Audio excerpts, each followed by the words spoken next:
Hey there, history enthusiasts. If you're enjoying this deep dive into the ancient world, don't forget to like, subscribe, and drop a comment below to share your thoughts. Now, let's ease into a tale as old as the winds that whisper across the vast Persian plains. Imagine, if you will, the gentle rhythm of hoofbeats echoing through the golden haze of dawn in 6th-5th century BCE Persia, under the sprawling canopy of the Achaemenid Empire. Here, in this cradle of civilization, life unfolded with a quiet urgency.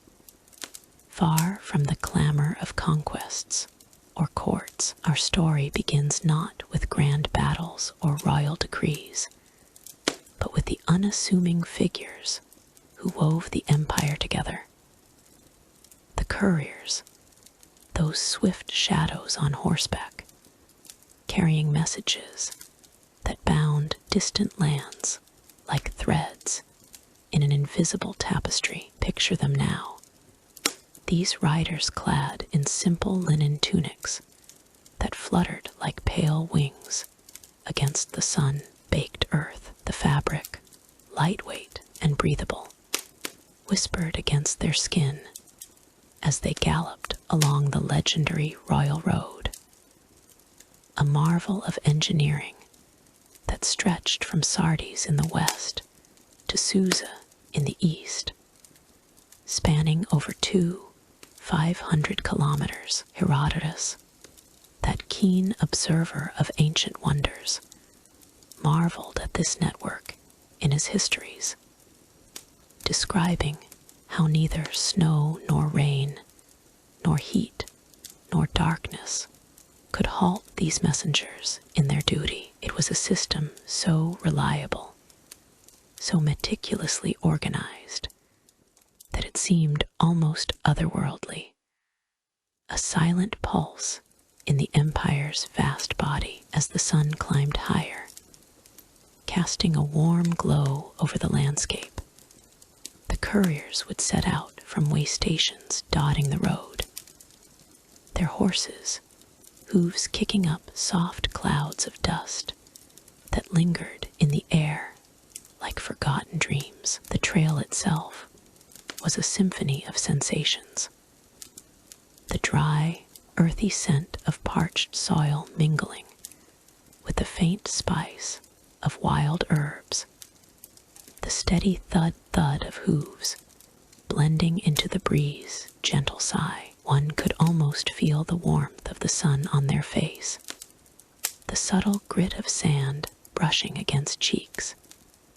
As these riders pressed onward, their minds focused on the weight of their satchels, leather pouches filled with clay tablets or papyrus scrolls, inscribed with edicts, reports, and whispers of imperial affairs. Their life was one of perpetual motion, a dance with the elements that demanded both speed and serenity. In the cooler hours of morning, when the air was still crisp and the stars faded reluctantly into the light, they would mount their sturdy Nicaean horses, bred for endurance in the empire's heartlands. These animals, with their flowing manes and powerful strides, carried their riders across plains and through mountain passes, their breaths coming in rhythmic puffs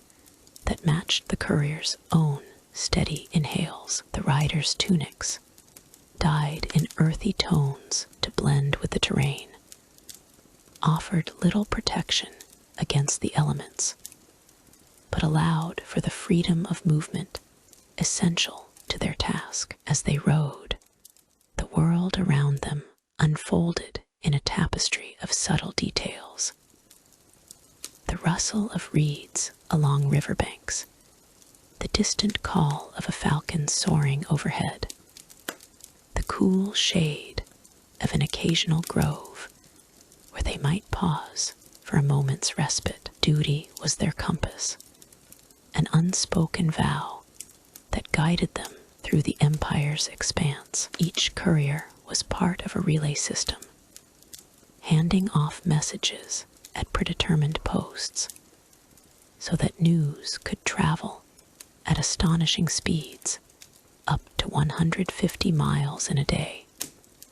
According to Herodotus, this efficiency was the lifeblood of the Achaemenid realm, ensuring that the kings reached every corner without delay. Yet there was a poetic grace to their existence, a lullaby in the way they navigated the land. The royal road, with its well-maintained stretches of packed earth and stone markers, wound through diverse terrains. Arid deserts where the heat shimmered like a mirage, fertile valleys where the scent of blooming flowers softened the air, and gentle hills that rolled like waves under the sky. The couriers, often anonymous figures in the grand historical narrative, embodied a quiet heroism, their days marked not by glory, but by the satisfaction of a task well done. As evening approached, the golden light of dusk would paint the horizon in hues of soft amber and rose, and the riders would feel the day's fatigue settling into their bones like a familiar blanket. The hoofbeats, once sharp and insistent, would soften to a comforting cadence,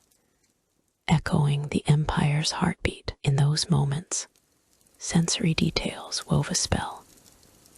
The faint taste of salt on the wind from distant seas, the cool touch of a stream where horses drank, the subtle creak of saddle leather worn smooth by countless journeys. Herodotus speaks of these men with admiration, noting how they were the eyes and ears of the empire, their routes a testament to Persian ingenuity. The Persepolis reliefs, those intricate carvings on the grand staircases of the ancient city, depict similar figures, bearded men on horseback, their expressions serene, forever frozen in stone as symbols of imperial communication. But amid this ordered world, there lingered a mystery that adds a touch of intrigue to our tale.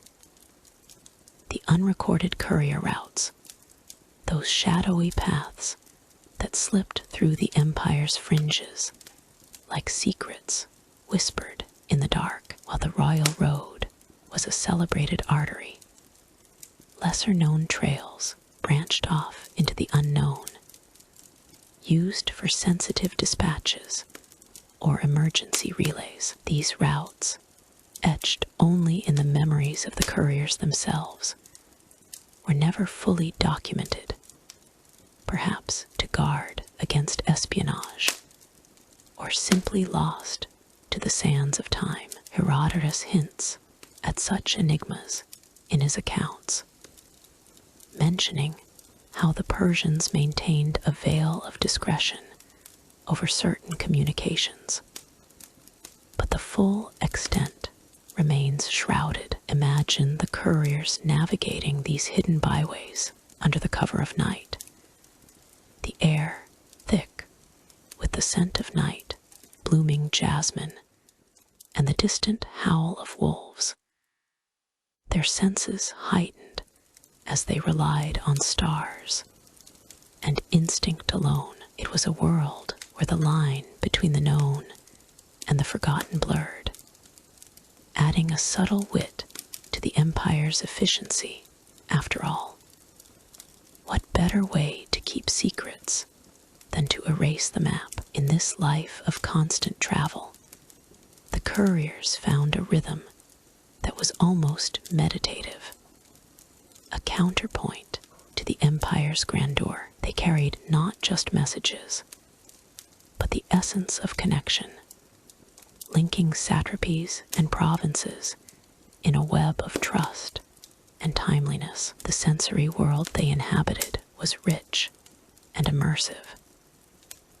The feel of reins warm in their hands, the soft jingle of harness bells cutting through the silence, the occasional brush of a cool breeze carrying hints of distant rains, even in moments of challenge, like fording a shallow river where the water lapped gently at the horse's flanks.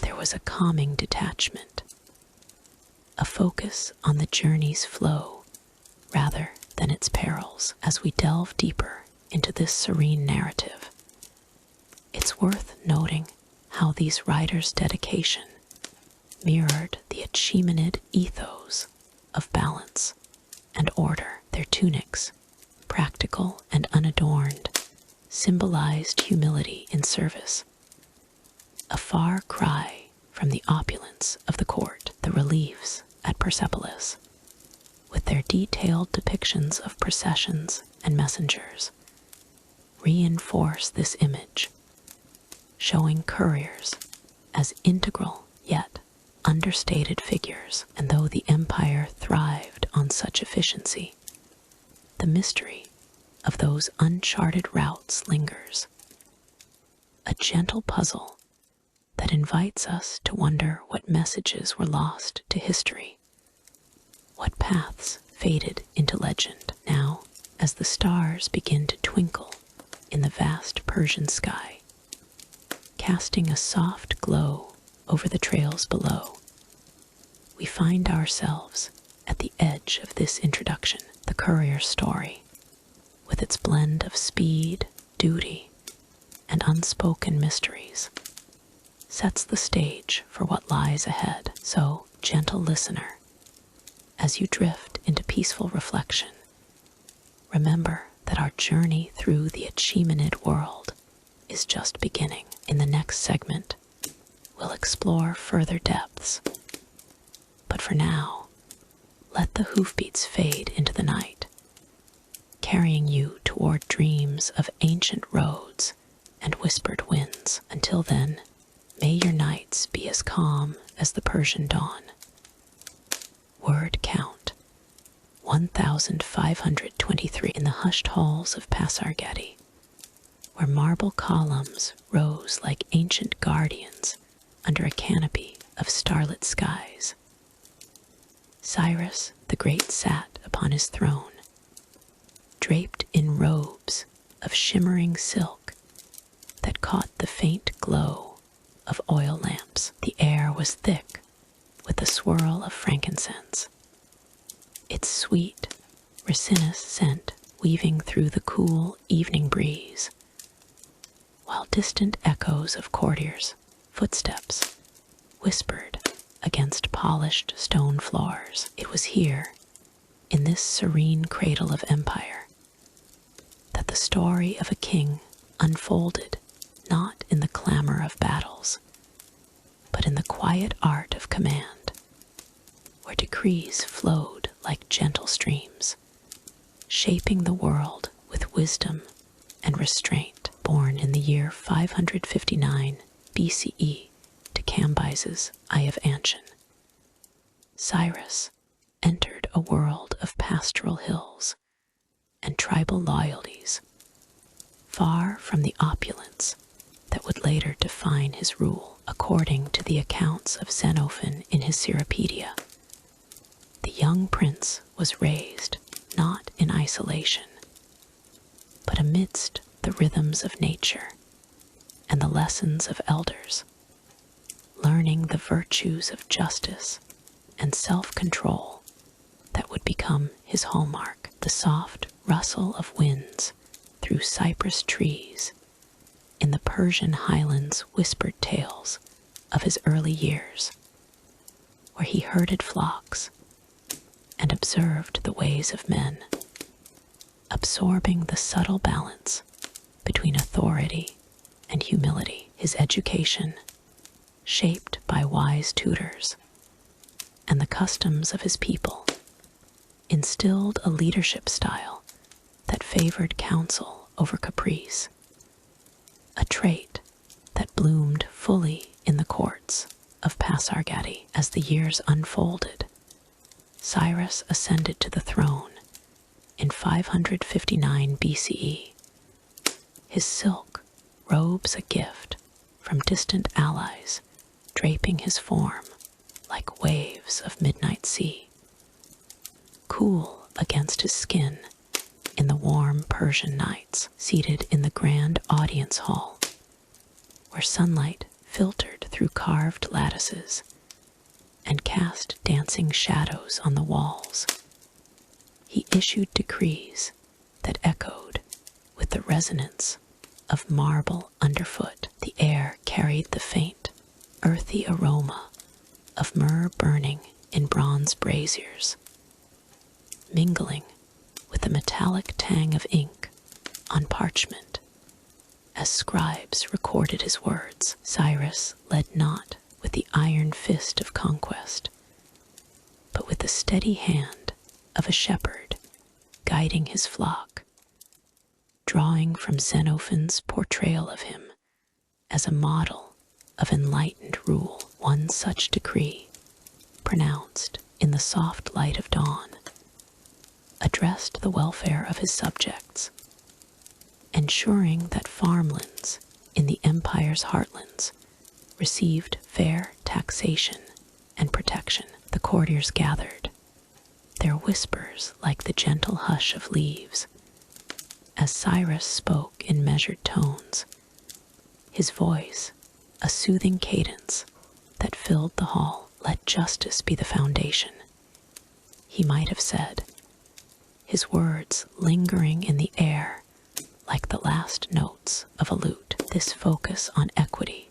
stemmed from his early experiences, as Xenophon recounts, where Cyrus learned from his grandfather, the Median king Astyages, the importance of rewarding loyalty and fostering unity. In Pasargadae, the scent of fresh, baked bread from the kitchens below wafted up, reminding all of the empire's abundance, a direct result of his policies that encouraged trade and agriculture without the shadow of war. His leadership extended to the selection of advisors, men whose counsel he sought in the tranquil gardens of the palace, where fountains murmured softly and the petals of roses brushed against stone paths. Drawing from Cyropedia,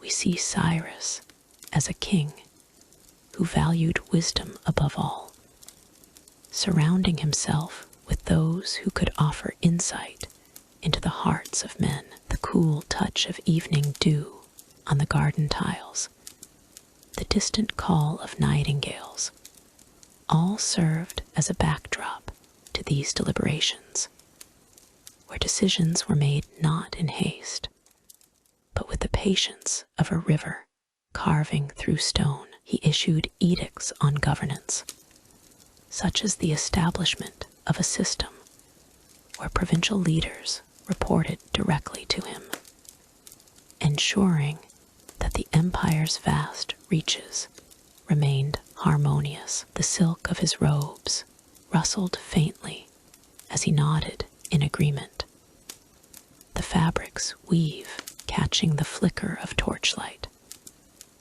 a subtle reminder of the luxury that his prudent rule had secured. In these moments, Cyrus exemplified the virtues Xenophon admired: temperance, courage of the mind, and a wit that surfaced in his interactions, like a quiet stream revealing hidden depths. Once in a council session, as the warm glow of lamps illuminated the room, and the scent of saffron-infused teas filled the air, he turned to an advisor with a gentle quip, noting how even the sturdiest oak bends in the wind, a nod to the the flexibility needed in leadership. This subtle humor, woven into his decisions, eased tensions and fostered loyalty,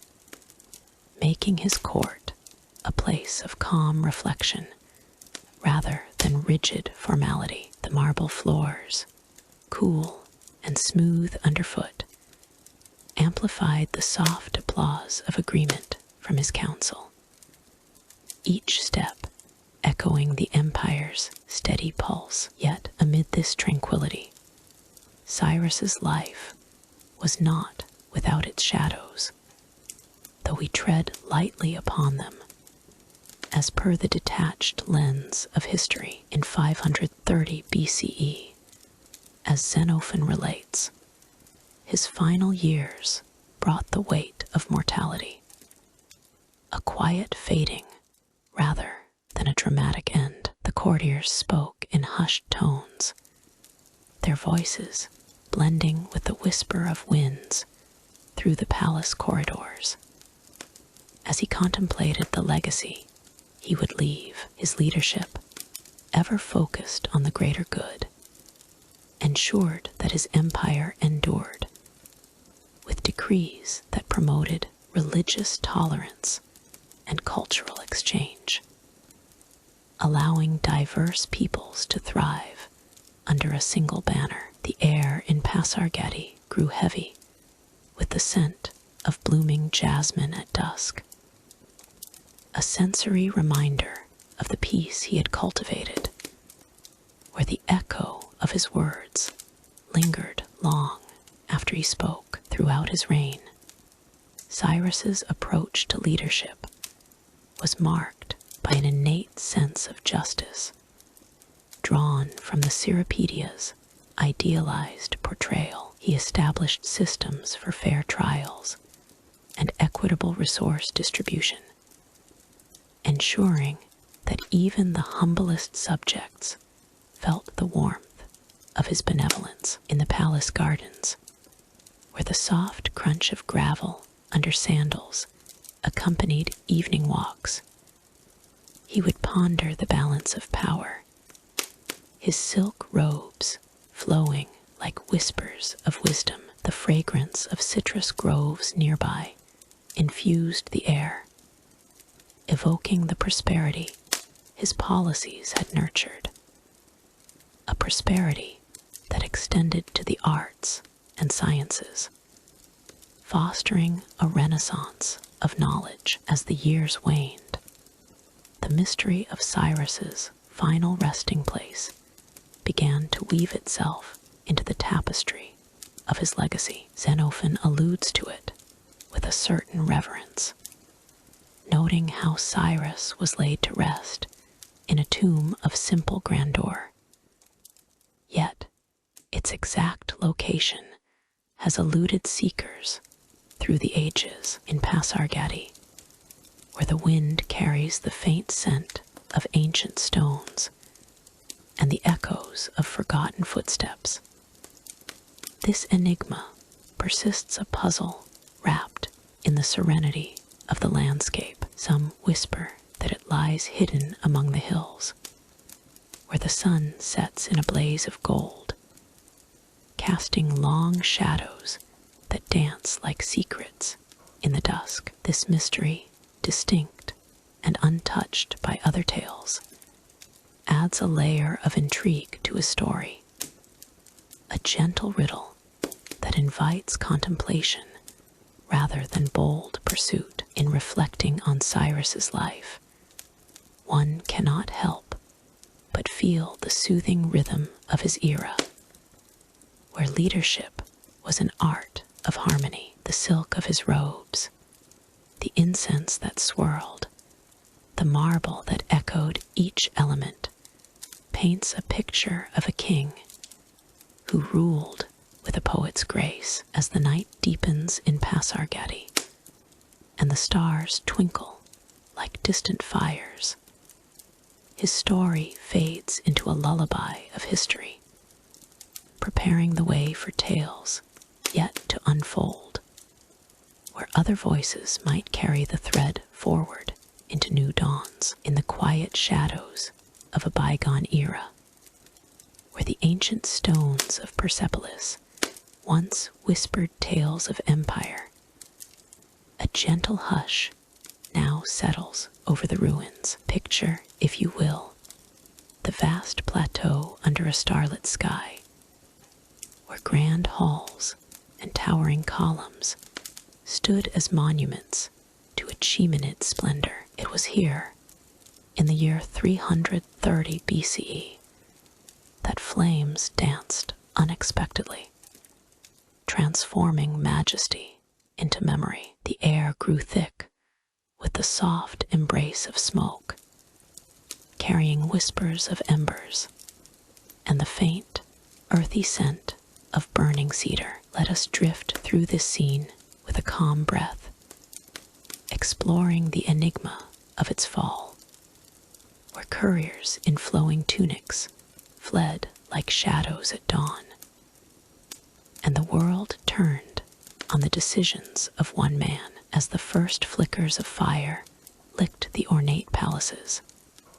Imagine the couriers, those swift messengers of the Persian court, slipping away in their simple woolen tunics, dyed in muted earth tones that blended with the dusk. Their steps were light, almost dreamlike, as they navigated the labyrinthine paths between the Apadana and the treasury, the fabric whispering against their skin in the warm night breeze. One might envision a young courier, his tunic frayed at the edges from years of service, pausing briefly to glance back at the rising glow. The flames cast a golden haze over the carved reliefs of lions and mythical beasts, their stone eyes seeming to watch with serene indifference. The air filled with the subtle crackle of wood yielding to heat, a sound like distant waves lapping at a shore, while the scent of smoldering myrrh from the royal incense burners mingled with the sharper tang of charring stone. It was not a scene of chaos, but one of inevitable unraveling, where the couriers moved with a quiet urgency, their sandals crunching softly on the pebbled paths as they carried away fragments of a fading world. In this unfolding, Alexander of Macedon emerges as a figure of detached consequence, his role in the destruction a thread woven through the accounts of Diodorus Siculus. Diodorus, in his Bibliotheca Historica, recounts how Alexander, having conquered the Persian heartlands, arrived at Persepolis with an army weary from campaigns. The city, a symbol of Achaemenid power, lay before him like a vast tapestry waiting to be unraveled. According to Diodorus, Alexander's decision to burn the palaces was not born of mere whim, but perhaps a calculated act, fueled by tales of Persian atrocities against Greek temples during earlier invasions. Yet even in this, there is a subtle irony. A young conqueror, barely 30, wielding fire as a tool of retribution, as if the flames themselves were messengers of justice. Archaeological reports from excavations in the 1930, led by teams from the University of Chicago, confirm the extent of the damage. Layers of ash and melted brick in the palace complexes, where the heat had warped the very foundations. The ruins today reveal a landscape of gentle undulations, with columns toppled like fallen reeds in a stream, their surfaces smoothed by time and wind. One can almost feel the residual warmth in the stone, a faint echo of that night, as the fire's glow painted the Zagros Mountains in hues of amber and rose. The mystery deepens as we consider the unknowns, those elusive shadows that Diodorus hints at, but does not fully illuminate. Why, exactly, did Alexander order the blaze? Was it an act of vengeance, as some suggest, or perhaps a symbolic gesture to mark the end of Persian dominance? Diodorus describes how the soldiers, perhaps emboldened by wine and the thrill of victory, set torches to the thatched roofs and wooden beams. But he leaves room for speculation. Archaeological evidence from the charred remnants found in the 100-column hall shows that not all structures were consumed equally. Some rooms preserved their treasures, suggesting the fire was contained or even intentional in its scope. This raises questions. Did Alexander intend to destroy only the royal quarters, or was it a spontaneous eruption of pent-up resentment among his troops? The air in those moments must have carried a peculiar serenity, the smoke curling upward like tendrils of fog on a cool morning, with the distant calls of night birds providing a counterpoint to the flames' soft roar. One might ponder, in a detached way, the irony of such destruction. A city built to endure, now yielding to elements as ordinary as fire and wind, leaving behind a puzzle for future generations to unravel with gentle curiosity. As the couriers fled, their tunics billowing like sails in a light breeze, they carried with them not just messages, but the weight of an empire's twilight. The sensory tapestry of that night lingers, the warm press of ash-dusted air against the skin, the faint metallic taste of smoke on the tongue, the rhythmic patter of footsteps echoing through the narrowing alleys. Diodorus notes how the fire spread methodically, consuming the wooden supports while sparing the more resilient stone facades, which now stand as silent sentinels. Archaeological digs have uncovered subtle details. Fragments of glazed tiles, once vibrant with blue and gold, now muted and cracked, their colors faded like an old dream. These remnants speak of a destruction that was not total but transformative, a mystery wrapped in the calm of hindsight. Perhaps Alexander's act was influenced by advisors or local dissenters, as some reports imply, adding layers to the enigma. The consequences unfolded slowly, with the smoke dissipating into the vast Persian night, leaving the plateau to the mercy of time. In the aftermath, the ruins of Persepolis became a canvas for reflection, where the crumbling stone walls, etched with ancient scripts,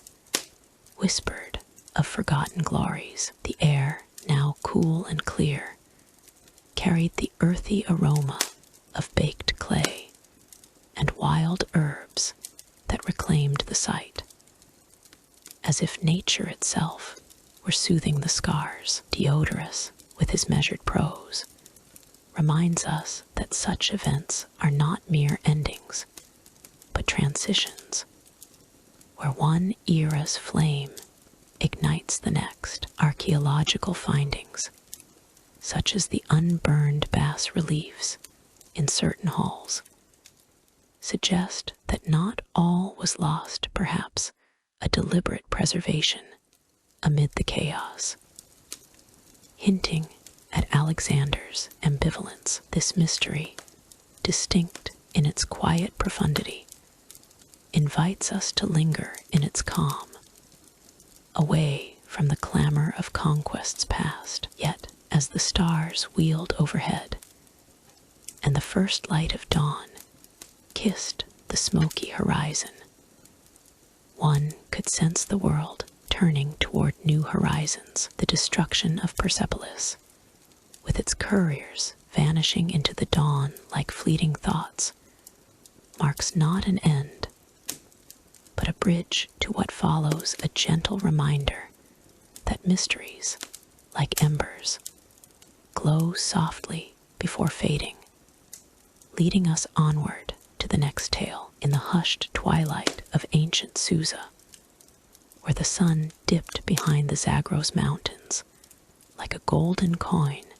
sinking into a vast tapestry, the satrap's palace stood as a haven of serene splendor, its walls adorned with glazed tiles in hues of lapis and emerald, whispered tales of a world untouched by the day's harsh light. Here, in the heart of the Achaemenid Empire's 5th century, life unfolded with the gentle rhythm of a lullaby, where every breath carried the faint, soothing scent of rosewater drifting from alabaster fountains. The air was cool and perfumed, a delicate veil that softened the edges of reality, inviting one to linger in the opulence that defined this realm. The satrap himself, a figure of quiet authority,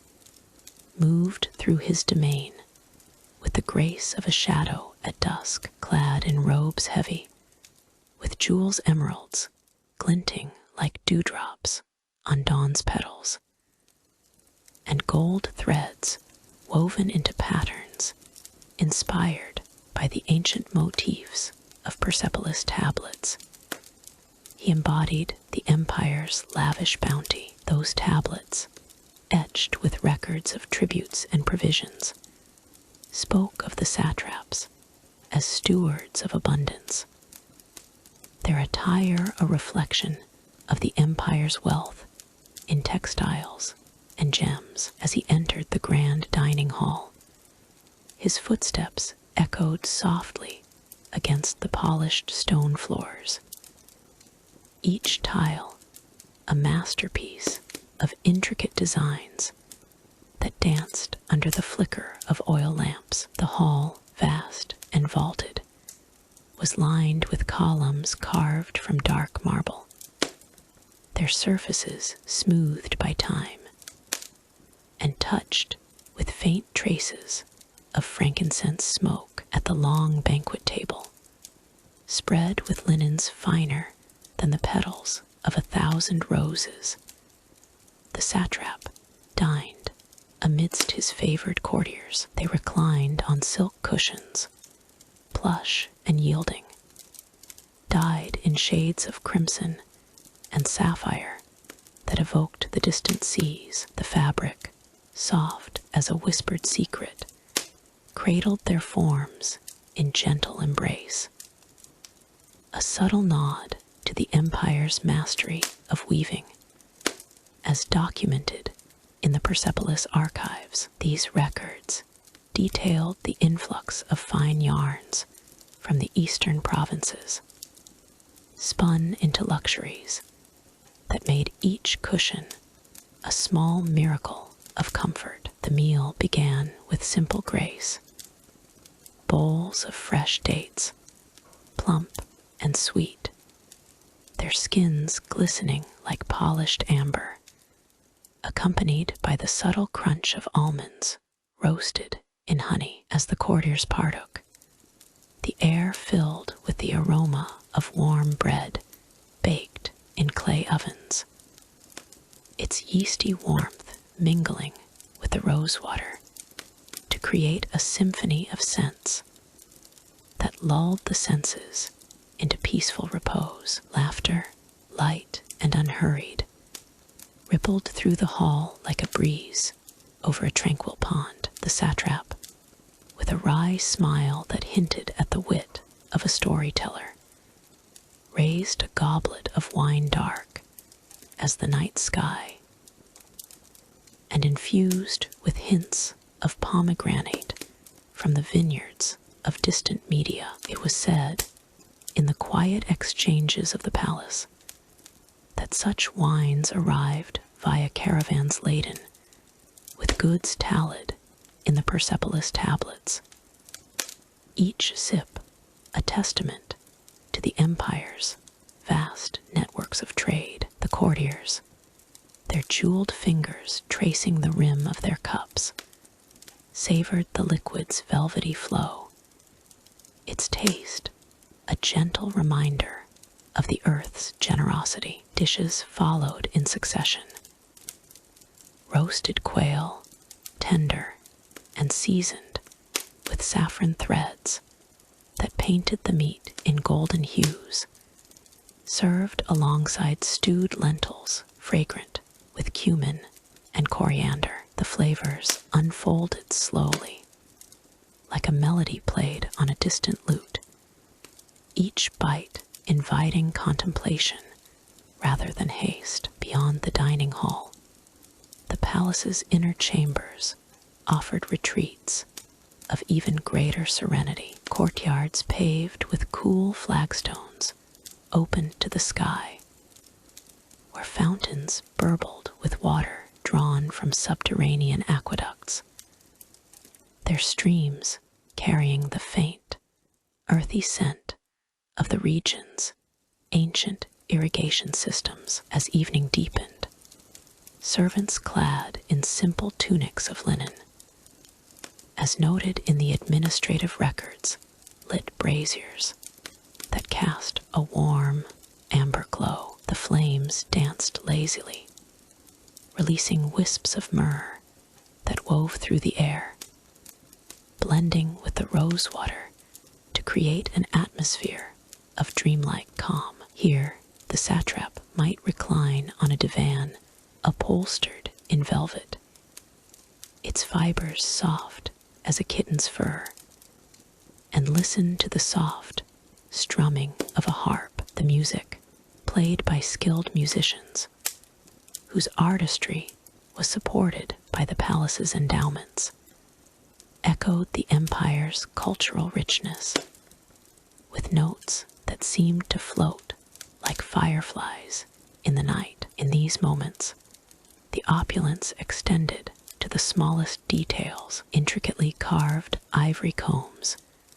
sourced from the empire's trade with distant lands, and recorded in the Persepolis tablets, rested on polished ebony tables. Each piece, with its smooth curves and delicate engravings, spoke of artisans who labored with quiet dedication, their work a silent celebration of beauty. The satrap's chambers were adorned with tapestries depicting mythical gardens, their threads dyed with pigments from crushed lapis lazuli, creating scenes of eternal spring where flowers bloomed in perpetual harmony. The air, always laced with the subtle sweetness of jasmine oil burned in lamps, invited a sense of timeless peace where worries dissolved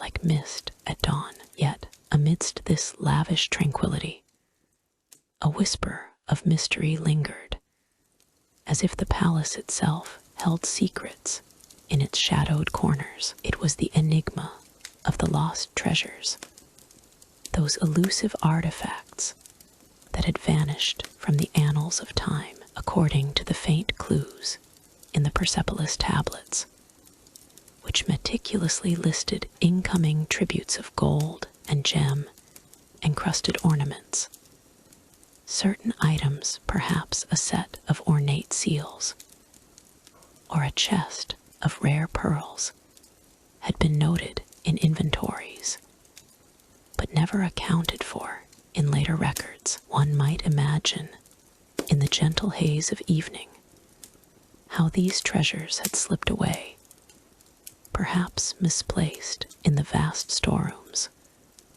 or carried off by the quiet hand of fate. The satrap, with a knowing glance that carried a touch of subtle wit, might ponder this puzzle during his solitary walks through the gardens, where the rustle of leaves in the breeze seemed to echo unanswered questions. It was not a tale of theft or strife, but a soft enigma, like a forgotten dream, adding a layer of intrigue to the palace's serene facade without disturbing its calm. As the night deepened, the palace transformed into a realm of restful repose. Courtiers retired to their quarters, where beds draped in fine linens awaited, their fabrics cool and inviting against the skin. The satrap, ever the gracious host, ensured that every detail spoke of comfort.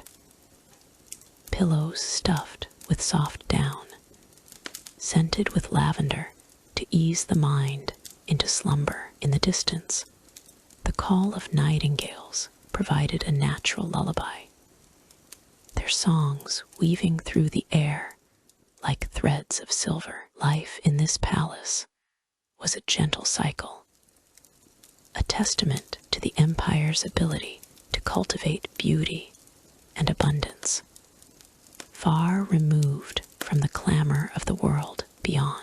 Through the corridors, faint echoes of daily rituals persisted. The soft clink of silver trays being prepared for the morrow, the whisper of servants tending to the gardens, each element drawn from the historical tapestry of the Persepolis tablets, painted a picture of a life dedicated to elegance and sensory delight. And as the first light of dawn began to tease the horizon, one could almost feel the palace stirring, ready to unfold another day of quiet luxury. Yet, in this moment of transition, as the mysteries of the night gave way to the promises of morning, thoughts drifted toward what lay ahead, perhaps the echoes of other tales waiting to be told. As the sun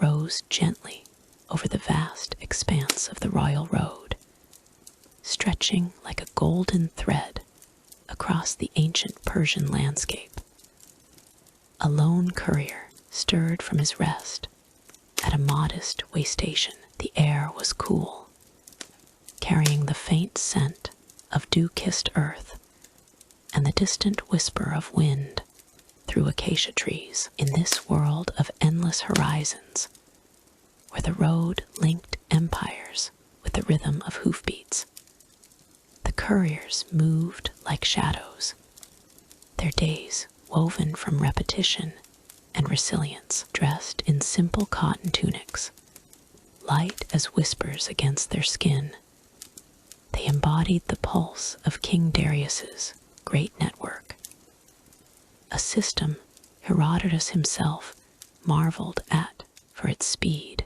and order. Yet, amid the steady trot of horses and the creak of well-worn saddles, there lingered a quiet enigma, the unrecorded logs of these way stations, pages of history that slipped into oblivion, leaving only echoes for the curious mind. Each dawn began with a ritual as old as the road itself. The courier, his tunic soft and breathable against the growing warmth, would rise from his straw mat in the way station's dim shelter. These outposts dotted the route every few parasangs, simple structures of mud, brick, and thatch, offering respite in a land of rolling hills and arid plains. He stretched his limbs, feeling the faint ache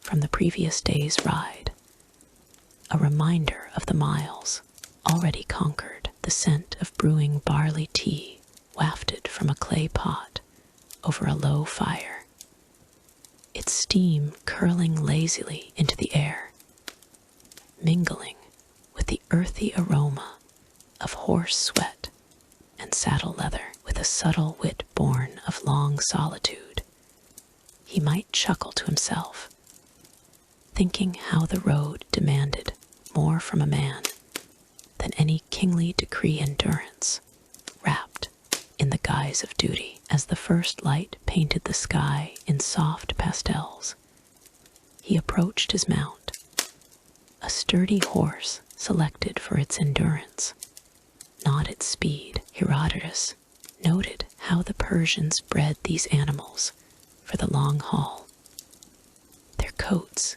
gleaming under the morning glow. The courier ran his hands along the saddle, its leather creaking softly like a distant sigh, a sound that spoke of journeys shared and secrets held. He fastened the straps with practiced ease, the buckle clicking into place, and swung onto the horse's back. The animal shifted beneath him, its warm breath visible in the cool air, and together they set out onto the dusty path. The road unfurled before them, a ribbon of packed earth that crunched under hoof, kicking up fine particles that danced in the sunlight like specks of gold. Each step stirred memories of the countless riders who had passed this way, their stories dissolving into the wind.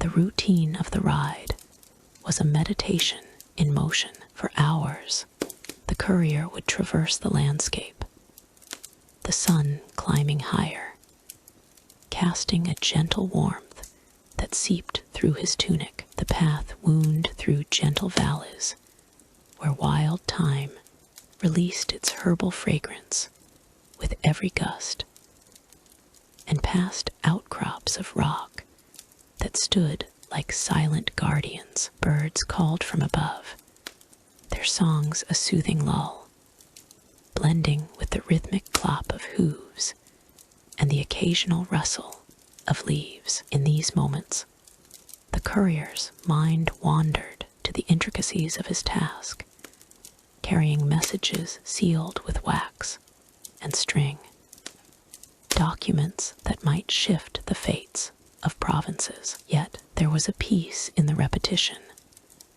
a lullaby in the steady pace that Herodotus described as the backbone of Persia's might. Midday brought the first way station halt, a welcome pause in the day's symphony. These stations, spaced to allow a fresh horse every 20 or 30 miles, were humble affairs enclosures with stables and a small courtyard where riders could rest. As he approached, the courier would slow his horse, its flanks damp with sweat, the scent of exertion mingling with the dry dust of the road. Dismounting with a soft thud, he led the animal to the stable master, a grizzled figure in a similar tunic, his hands calloused from years of care. The exchange was brief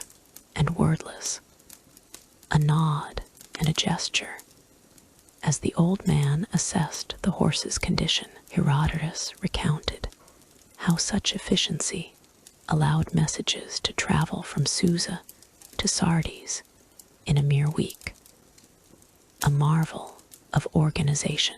Here, the courier would change mounts, selecting a new horse from the station's herd. The animals stood patiently, their coats brushed to a dull shine, tails swishing lazily at flies. He ran his fingers through the mane of his chosen steed, feeling the coarse hairs and the warmth beneath, a tactile reassurance of reliability. The saddle creaked anew as he secured it, its familiar protest a comforting sound, like the groan of an old friend settling into place. Before remounting, he might pause for a simple meal, flatbread and dates, perhaps eaten in the shade of an awning.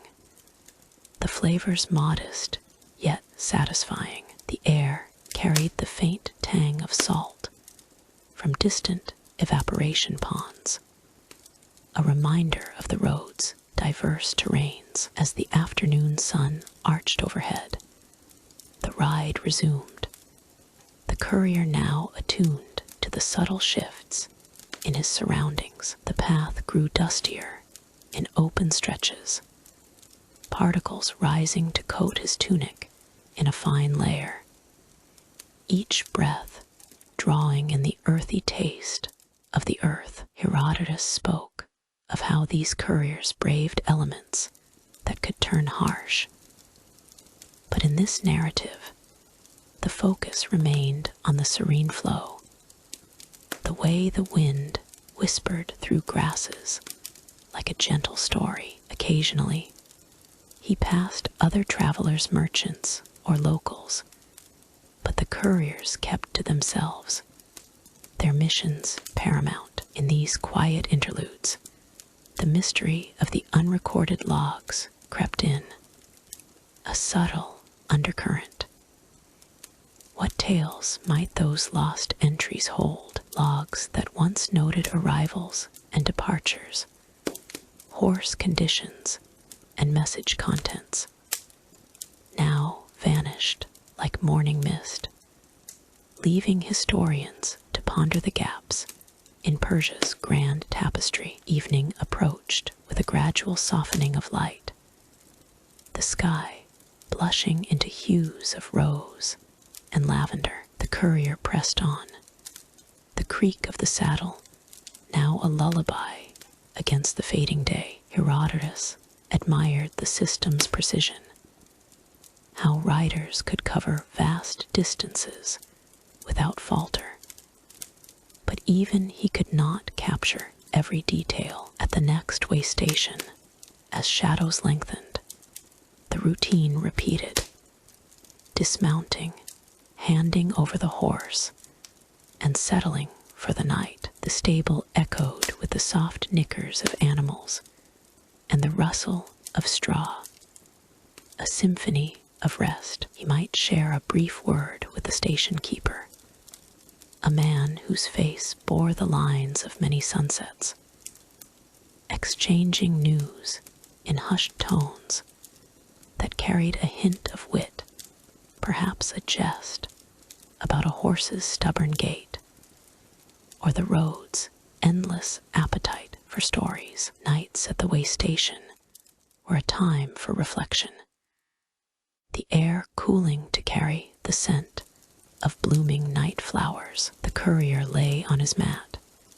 the distant howl of a fox, a distant serenade, and let his thoughts drift. In the darkness, the unrecorded logs felt like a quiet companion, a mystery that added depth to the ordinary. Why had those logs faded from history, perhaps carried away by wind or fire, or simply deemed unworthy of preservation?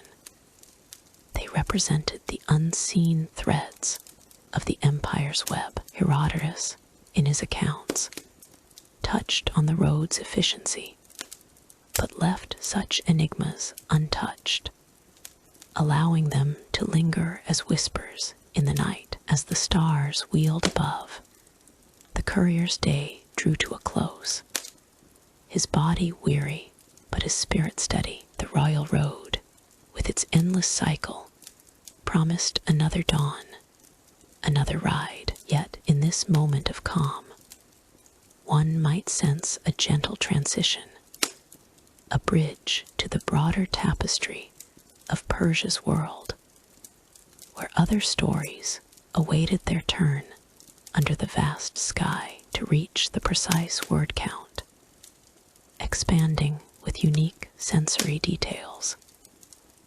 Imagine the subtle vibration of the reins in his hands, like the strum of a distant lute, or the way the horse's ears twitched at the flutter of a leaf.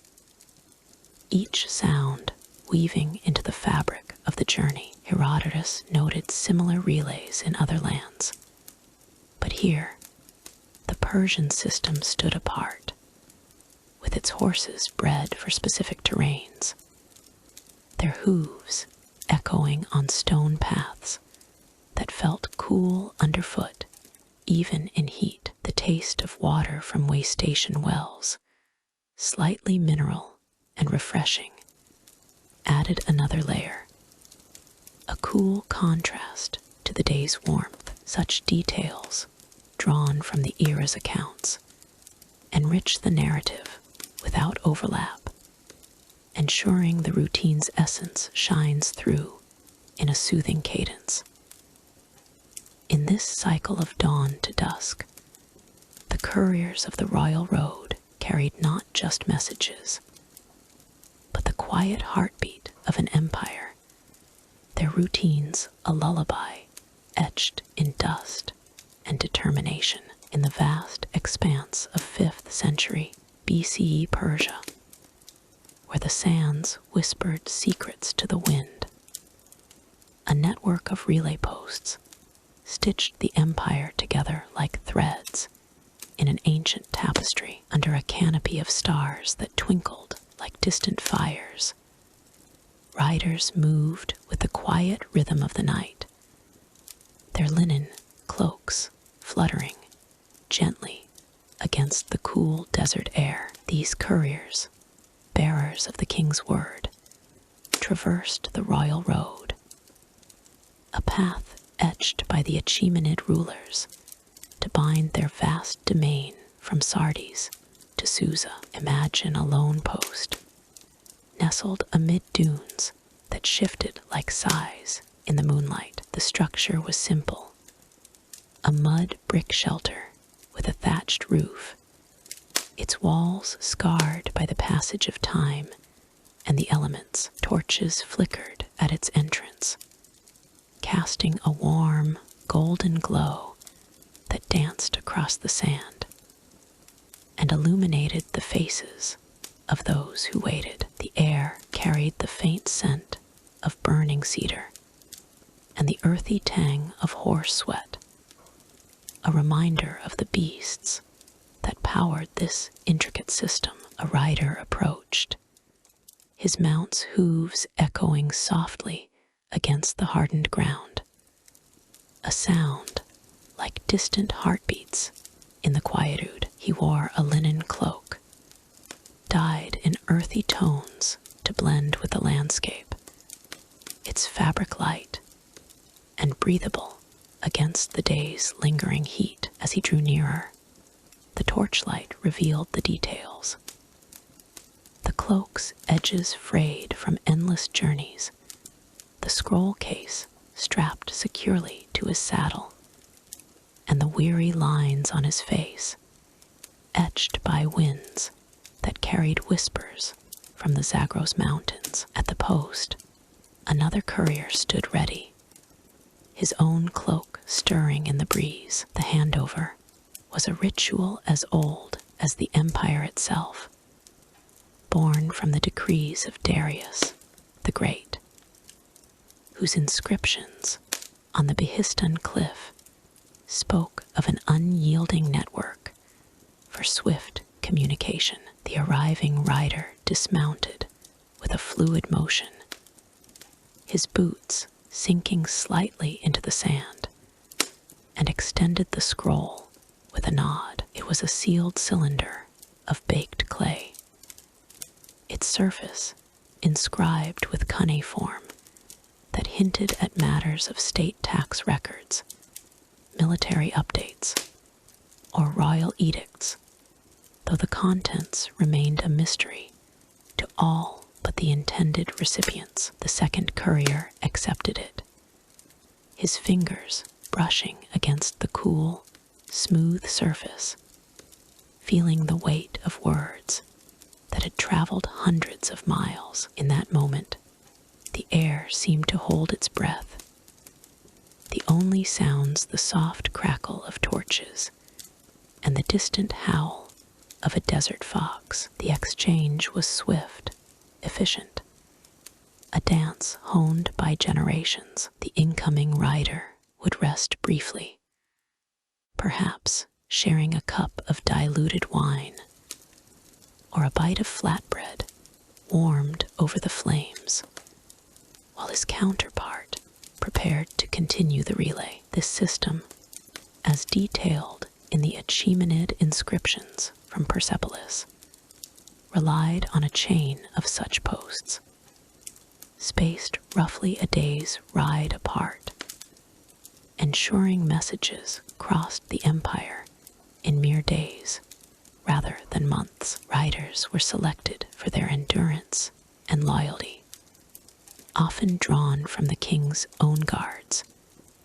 their cloaks a symbol of imperial authority. As the night deepened, the stars above seemed to watch over them, their light filtering through the thin veil of smoke from the torches, creating shadows that played across the sand like fleeting thoughts. Yet, amid this orderly ballet, a subtle enigma lingered: the mystery of the lost relay schedules in the archives of Susa, as recorded in fragments of Achaemenid tablets. Schedules were meticulously carved, outlining the precise timing for each handover to maintain the flow of information. But whispers persisted of documents that vanished without trace, schedules that dissolved into the sands as if erased by an unseen hand. Was it the work of desert winds scattering parchments, or perhaps a saboteur's cunning in the shadows of the empire's edges? The riders spoke of it in hushed tones around the fire, their voices low and laced with a gentle wit. Even the stars misplaced their paths sometimes, one might say with a faint smile, acknowledging the irony of an empire so vast yet vulnerable to such oversights. The consequences unfolded with a detached serenity, like ripples on a still pond. A delayed schedule might mean a governor in distant Bactria waiting an extra day for vital news, his decisions hanging in the balance, or a caravan rerouted to avoid imagined threats. The inscriptions from Naksh-e-Rustam hinted at such irregularities, where Darius himself noted the importance of swift feet and true words.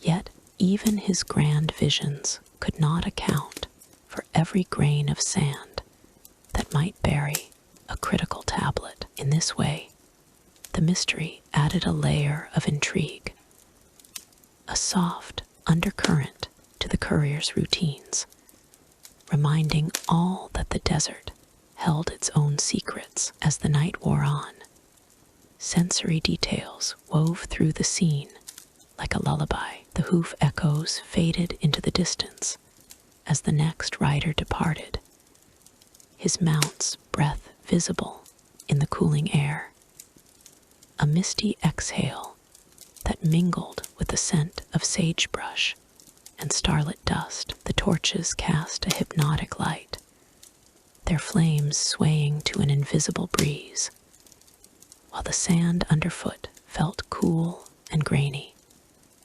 each step a soft crunch that blended with the rhythmic hooting of an owl perched nearby. One could almost hear the faint rustle of the linen cloaks, their fabric whispering against skin worn smooth by the sun. Historical accounts, drawn from the Persepolis fortification tablets, reveal how these relays were not merely functional.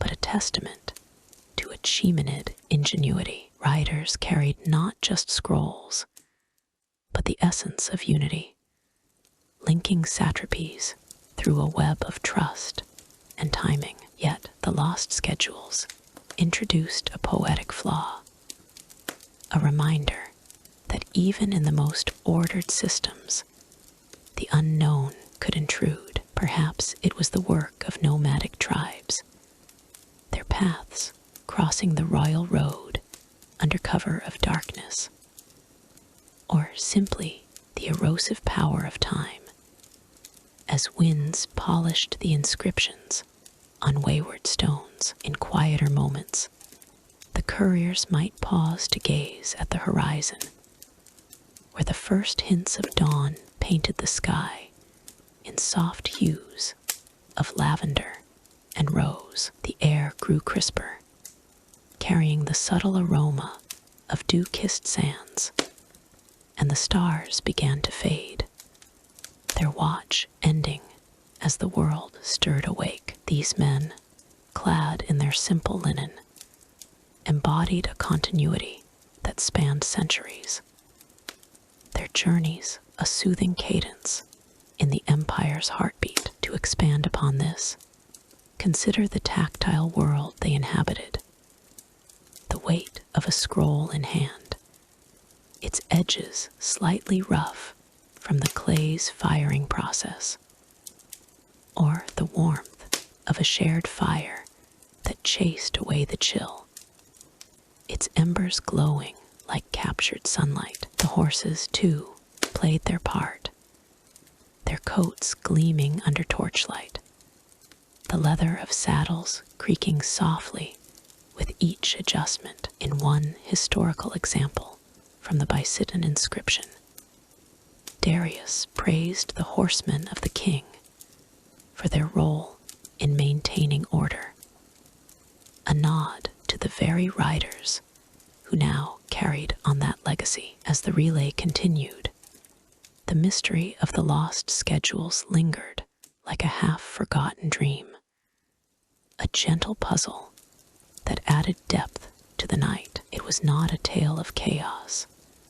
but of resilience, where each handover reaffirmed the empire's strength. And as the rider vanished into the distance, his hoofbeats merging with the wind, one could feel the transition, approaching a seamless shift to the next thread in this vast tapestry, where other stories awaited in the quiet folds of history. In the fading glow of a Persian sunset, where the ancient road from Susa to Persepolis met a modest way station, the couriers of the Achaemenid Empire paused their endless duties. These riders, clad in simple tunics of woven linen dyed in earthy tones, moved with a quiet rhythm among their steadfast companions, the horses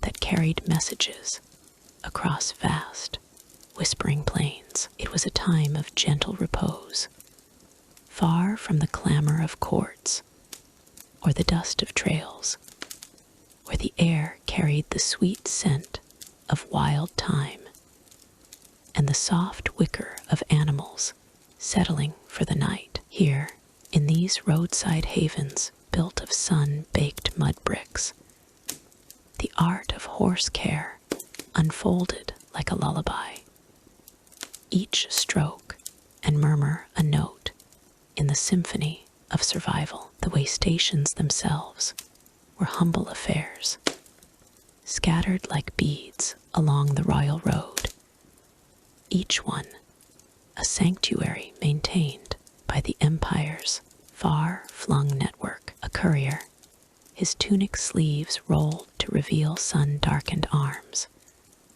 would lead his horse into the shaded enclosure, where the ground was strewn with fresh straw that rustled underfoot like whispered secrets. The horse, its coat gleaming with the day's sweat, would nuzzle against the rider's hand, seeking the familiar touch that spoke of trust forged over miles. These animals, bred for endurance in the harsh Persian landscape, demanded careful attention, and the couriers knew this well, their movements deliberate and affectionate, as if sharing an unspoken bond with creatures that outran the wind. Grooming began with the unbuckling of saddles, the leather creaking softly as it was lifted away. The rider would run his hands along the horse's flanks,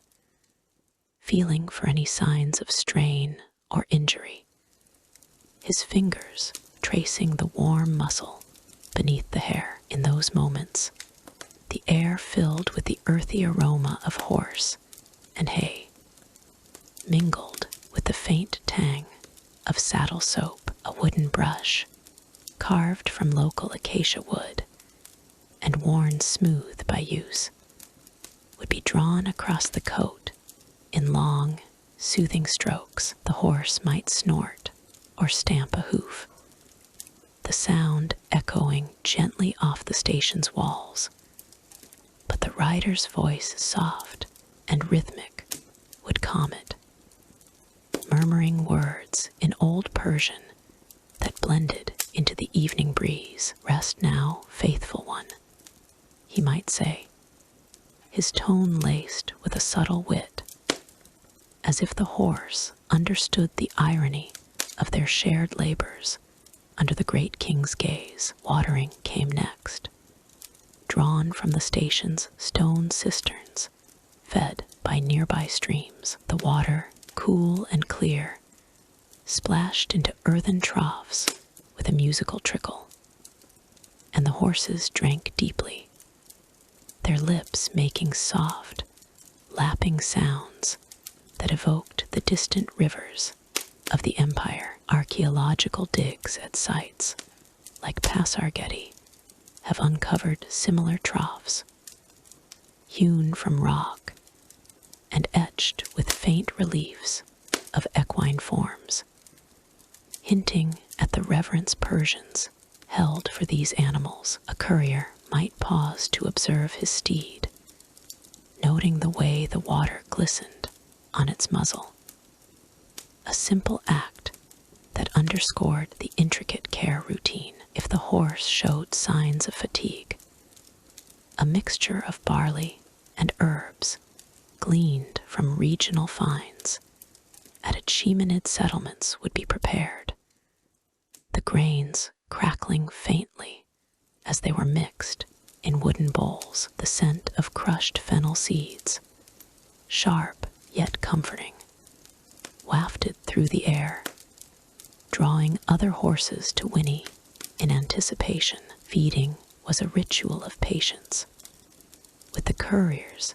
scattering handfuls of fodder across the straw-strewn ground. The horses would lower their heads, the soft crunch of oats and grasses filling the quiet spaces between breaths. One might imagine the mystery of their breeds, those unrecorded lines that carried the blood of ancient stock, perhaps descendants of the wild horses depicted in the rock carvings of Byzantium. Historians puzzle over these, for while reliefs from Persepolis show majestic mounts with arched necks and flowing manes, no scrolls detail their exact lineage. Was it the Nicaean breed, celebrated in later tales, or something more elusive, bred in secret valleys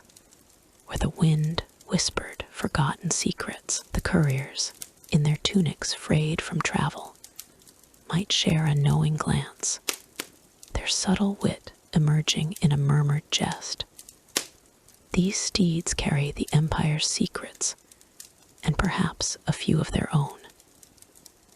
The air grew heavy with the scent of warm breath and drying sweat, a sensory tapestry that wrapped around the scene like a gentle shroud. As night deepened, The grooming continued under the flicker of oil lamps, their soft, glow-casting shadows that danced across the horses' coats. A curry comb, its metal teeth dulled by constant use, would be applied with careful pressure, dislodging dirt and loosening the tensions of the day. The rider's hands moved in circles, the rhythm hypnotic, accompanied by the occasional neigh that cut through the stillness like a distant call. Sensory details abounded.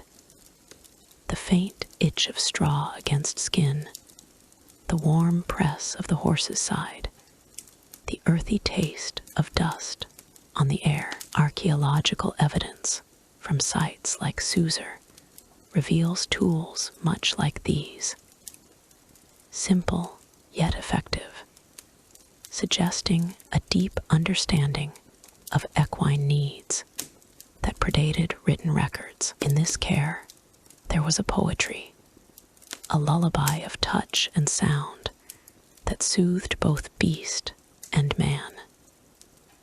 Yet, even in this tranquility, the mystery lingered. What breeds trod these paths? Their pedigrees lost to time. Excavations at Achaemenid stables have yielded horse bones and bridle bits, but they tell only part of the story. Perhaps these horses were crosses of steppe ponies and mountain stock, adapted to Persia's varied terrains, swift in the deserts, sure-footed in the hills. A courier, wiping his brow with a tunic sleeve, might ponder this as he applied a liniment of herbs to a horse's leg. The pungent aroma of mint and resin rising like an unsolved riddle. You carry more than messages, he might whisper, his voice carrying a detached wit, perhaps the echoes of ancestors unnamed. The horse would flick an ear, as if in response, and the moment would pass, leaving only the rustle of straw and the soft exhalations of rest. Blankets followed, draped over the horses to ward off the chill of the Highland nights. These were coarse woolen weaves, dyed in muted reds from madder roots, their weight a comforting embrace. The riders would secure them with straps, the buckles clicking softly, and step back to admire their work. In the dim light, the way station became a haven, the horses breathing a steady cadence that lulled the senses. Sensory richness defined these hours, the cool night air brushing against skin, the distant hoot of an owl blending with the horse's contented sighs, the faint taste of salt from sweat lingering on fingers. Historical examples, drawn from cuneiform tablets and reliefs, show that such care was not mere routine, but a vital art, ensuring the courier's swift relays across the empire. As the stars wheeled overhead, the couriers might share a brief moment of reflection, their tunics now dusted with straw and hair. They knew the horse's well-being was the thread that wove the empire together, each groomed coat a testament to endurance. Yet the unrecorded breeds added a layer of wonder, a subtle mystery that softened the edges of their labors. Perhaps in the quiet, they imagined these steeds as kin to the mythical creatures of old tales, their origins as elusive as the winds that carried them. And so, as the way station settled into the depths of night, the couriers prepared for the morrow, their thoughts turning toward the paths ahead. The gentle care given here would echo in the horse's strength, carrying them onward in the grand tapestry of the Achaemenid realm. Yet, for now, peace reigned, a soothing prelude to whatever journeys awaited in the segments to come. In the soft glow of a Persian dawn, where the ancient road curved like a whispered secret through the hills of 5th century BCE Anatolia, a group of cloaked riders emerged from the haze. These were the couriers of the Achaemenid Empire, men whose lives wove through the vast tapestry of Darius's realm, carrying missives that bound satrapies together. Yet here, far from the thunder of royal decrees, they paused in a modest village market, a place of earthy rhythms and fleeting exchanges. The air carried the gentle aroma of cumin and coriander, mingling with the faint tang of freshly baked flatbreads, as locals stirred from their slumbers to greet the day. It was a scene of quiet commerce, where the hurried pulse of empire met the steady heartbeat of rural life. And in these moments, unscripted stories unfolded like threads in a weaver's loom. The riders, draped in woolen cloaks faded from sun and wind, dismounted with the ease of those accustomed to long journeys. Their horses, lathered yet patient, nickered softly as they were led to a nearby trough, the splash of water echoing like a lullaby against the stone. One courier, a man named Artafernes, drawn from the annals of Herodotus as a figure of reliable service, adjusted his hood, revealing a face lined with the dust of distant roads. He moved toward the market stalls, where villagers arranged their wares under awnings of stretched hide. The ground was a mosaic of trodden earth and scattered grains, and the air grew thick with the scent of dried figs and roasted pistachios, their sweetness coaxing a subtle smile from even the weariest traveler. Herodotus himself noted the Persian skill in such networks, where couriers like these ensured the king's word traveled as swiftly as thought. But here, in these humble bazaars, their roles blurred into something more human, more intimate. As Artafernes approached a stall piled high with bolts of dyed linen, the vendor, a wiry local with a beard streaked in henna, lifted his gaze. "From the east, brother?" he asked, his voice a gentle rumble like distant thunder, carrying the warmth of shared curiosity. The courier nodded, his cloak shifting to reveal a leather pouch at his side, not filled with imperial scrolls this time, but with trinkets gathered along the way. A handful of Babylonian beads, perhaps, or a small vial of Syrian oil. In these interactions, trade became a dance of mutual need, as Herodotus described in his tales of Persian markets, where goods flowed as freely as information. The vendor bartered with a calm persistence, his fingers tracing the fabric's weave, while the aroma of brewing tea, earthy and herbal, wafted from a nearby brazier, inviting a pause in the rhythm of exchange. Artafernes handed over a few silver derricks, coins that glinted like stars in the morning light, and in return received a length of cloth, soft as a sigh against his calloused hands. Around them, the market awakened fully, a symphony of subtle sounds and sensations. Children darted between the stalls, their laughter light as falling leaves, while women arranged baskets of pomegranates, their skins ruby red and bursting with the promise of tart juice. The air hummed with the low murmur of voices, bargaining in the old Persian tongue, each word laced with the spice of diplomacy. Herodotus recounted how such markets served as vital nodes in the empire's web, where couriers might rest and resupply.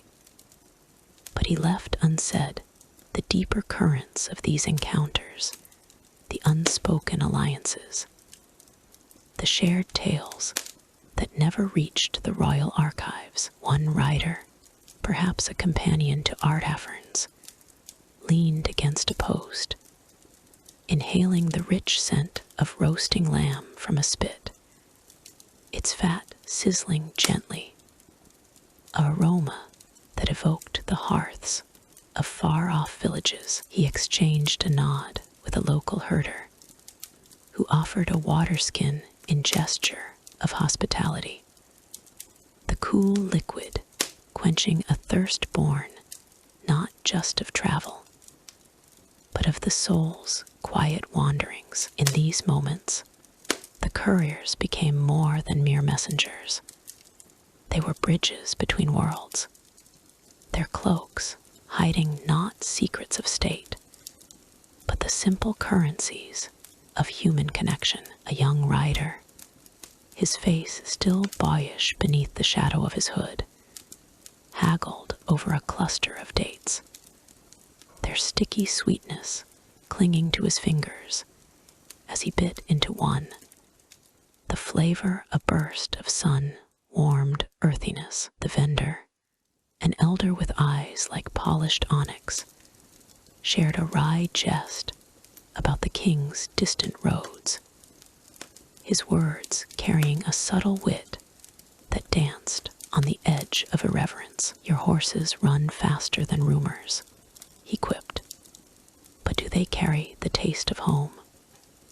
Herodotus, in his histories, praised the efficiency of these riders, comparing them to the swiftness of the wind.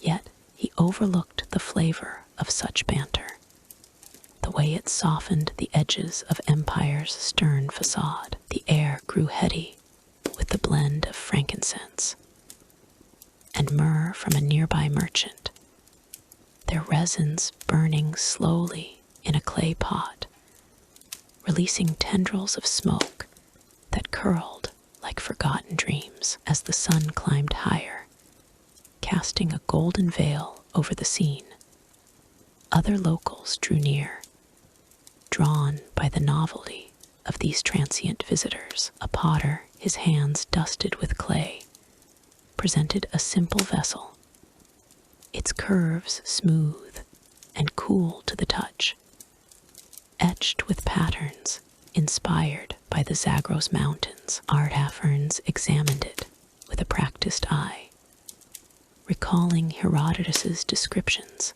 of Persian craftsmanship, how such items traveled the royal road as symbols of cultural weave. In exchange, he offered a small scroll of papyrus, not an official dispatch, but a map sketched from memory, marking wells and oases along forgotten paths. The potter's eyes widened at this gift, for in it lay the mystery of unrecorded encounters, those fleeting meetings that shaped the empire's unseen undercurrents. What tales did these couriers carry that never reached the scribes? Whispers of remote villages, perhaps, or hints of alliances forged in the shadow of market stalls. Encounters that Herodotus might have glimpsed, but left unwritten, lost to the sands of time. The mystery lingered like the faint echo of a distant flute, played by a musician in the market's corner, his melody weaving through the crowd with the grace of a wandering breeze. These unrecorded interactions, subtle as the shift of sand, held the potential to alter destinies. Yet they passed like shadows, leaving only traces in the air, the scent of jasmine oil on a trader's skin, the warmth of a shared meal under the midday sun. Herodotus spoke of the Persians' vast network, but not of the personal bonds that formed in such places, where a courier might learn of a hidden spring or a borderland custom. Knowledge that flowed not through official channels, but through the quiet currency of trust. One rider paused to watch a group of women grinding wheat. The rhythmic grind of stone on grain creating a soothing cadence, like a lullaby that hushed the market's bustle. The air filled with the nutty aroma of fresh flour, mingling with the earthy undertones of tilled soil, reminding all present of the timeless cycle of life beyond the empire's grand designs. As the exchanges continued, a sense of calm enveloped the scene, the kind that comes with the setting sun's gentle descent. Art Hafferns shared a moment with the vendor, speaking of rains in the east and harvests in the west. His voice, a steady murmur that carried the subtle wit of a traveler who had seen too much to be surprised. The road gives and takes, he said with a faint smile, but the market remembers what the kings forget. Herodotus, in his accounts, might have nodded at such wisdom, for even he acknowledged the resilience of the common folk. Yet in this, there was a detachment, a quiet observation of how these interactions, though vital, often faded into obscurity, their consequences rippling outward like stones in a stream. By midday, the couriers prepared to depart, their pouches lighter, their spirits subtly renewed. They mounted their horses, the leather creaking softly, and with a final wave to the villagers, they vanished down the road, leaving behind the aromas of spice and the echoes of laughter. The mystery of those unrecorded encounters remained, a gentle enigma wrapped in the day's fading light, hinting at stories that time would never fully capture. And as the market settled into its afternoon hush, one might wonder what threads of history were woven here, waiting for the next traveler to unravel. Yet, as the sun dipped lower, casting long shadows across the hills, the rider's path led onward, toward horizons where new tales awaited, perhaps in the whispers of distant winds or the glow of evening fires in the hushed expanse of 5th century BCE Persia, where the ancient royal road stretched like a vein through the arid heart of the empire.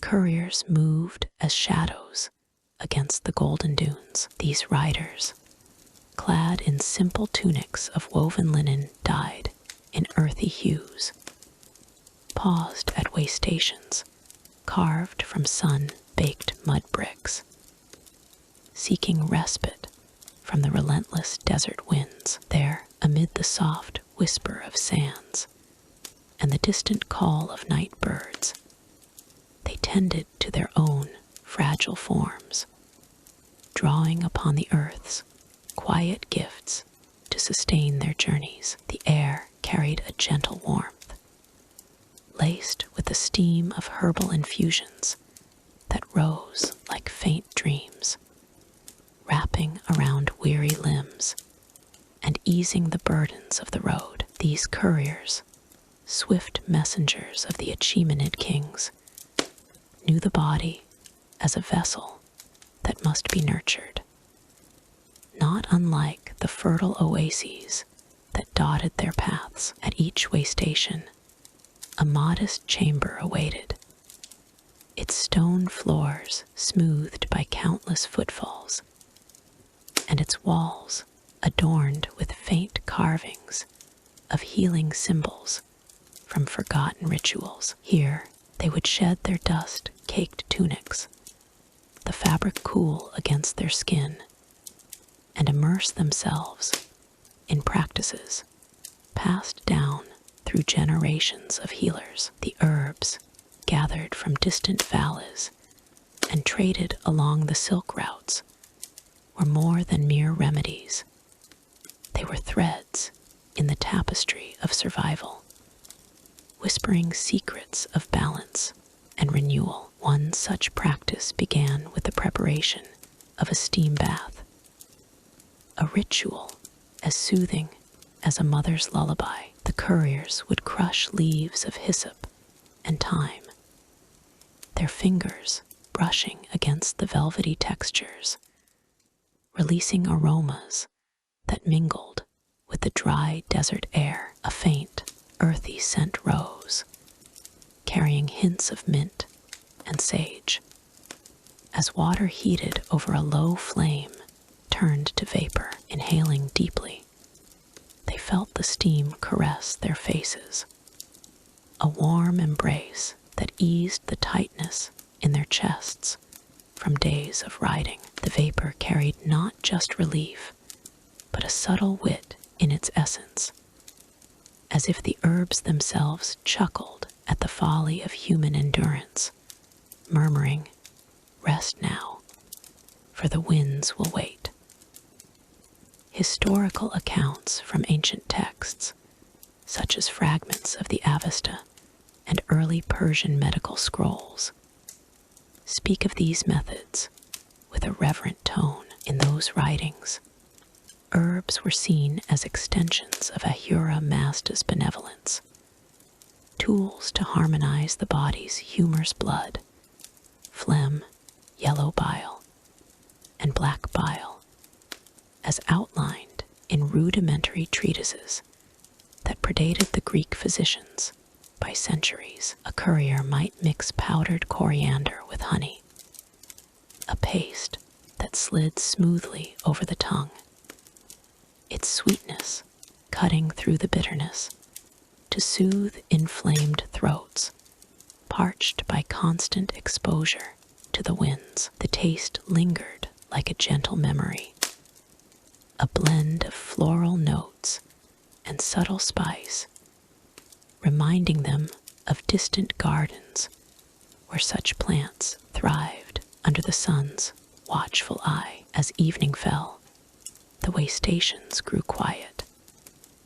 The only sounds the soft rustle of tunics against stone and the occasional sigh of the wind through narrow windows. Couriers applied salves crafted from aloe and myrrh, their hands moving with practiced grace over sore muscles. The aloe's cool gel, drawn from leaves that travelers carried in leather pouches, offered a refreshing chill against heated skin, while myrrh's resinous scent evoked the mystery of far-off lands. These applications were not hurried.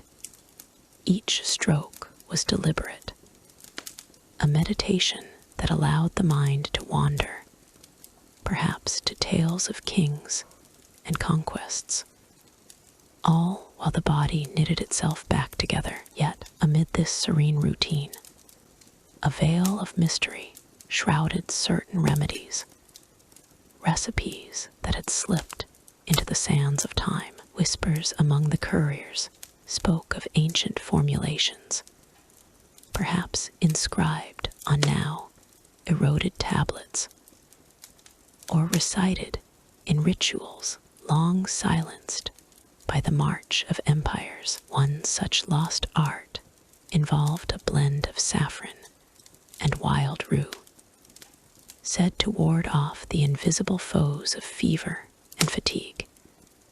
Its golden threads weaving a protective aura, though the exact proportions were forgotten. Survivors of perilous rides recounted how this elixir once granted unnatural vigor. Its effects, as elusive as the desert mirages that danced on the horizon, the mystery lent a poignant depth to their practices.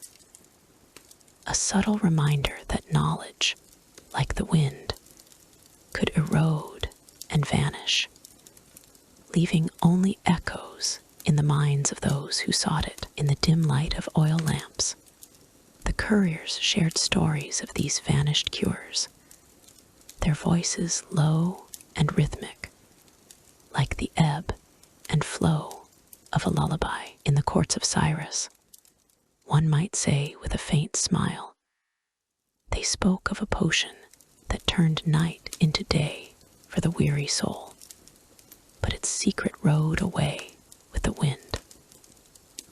Such tales carried a detached observation of loss, noting how fevers that once yielded to these brews now lingered longer, their consequences felt in the slowing of steps and the dimming of eyes. No graphic tales were spun.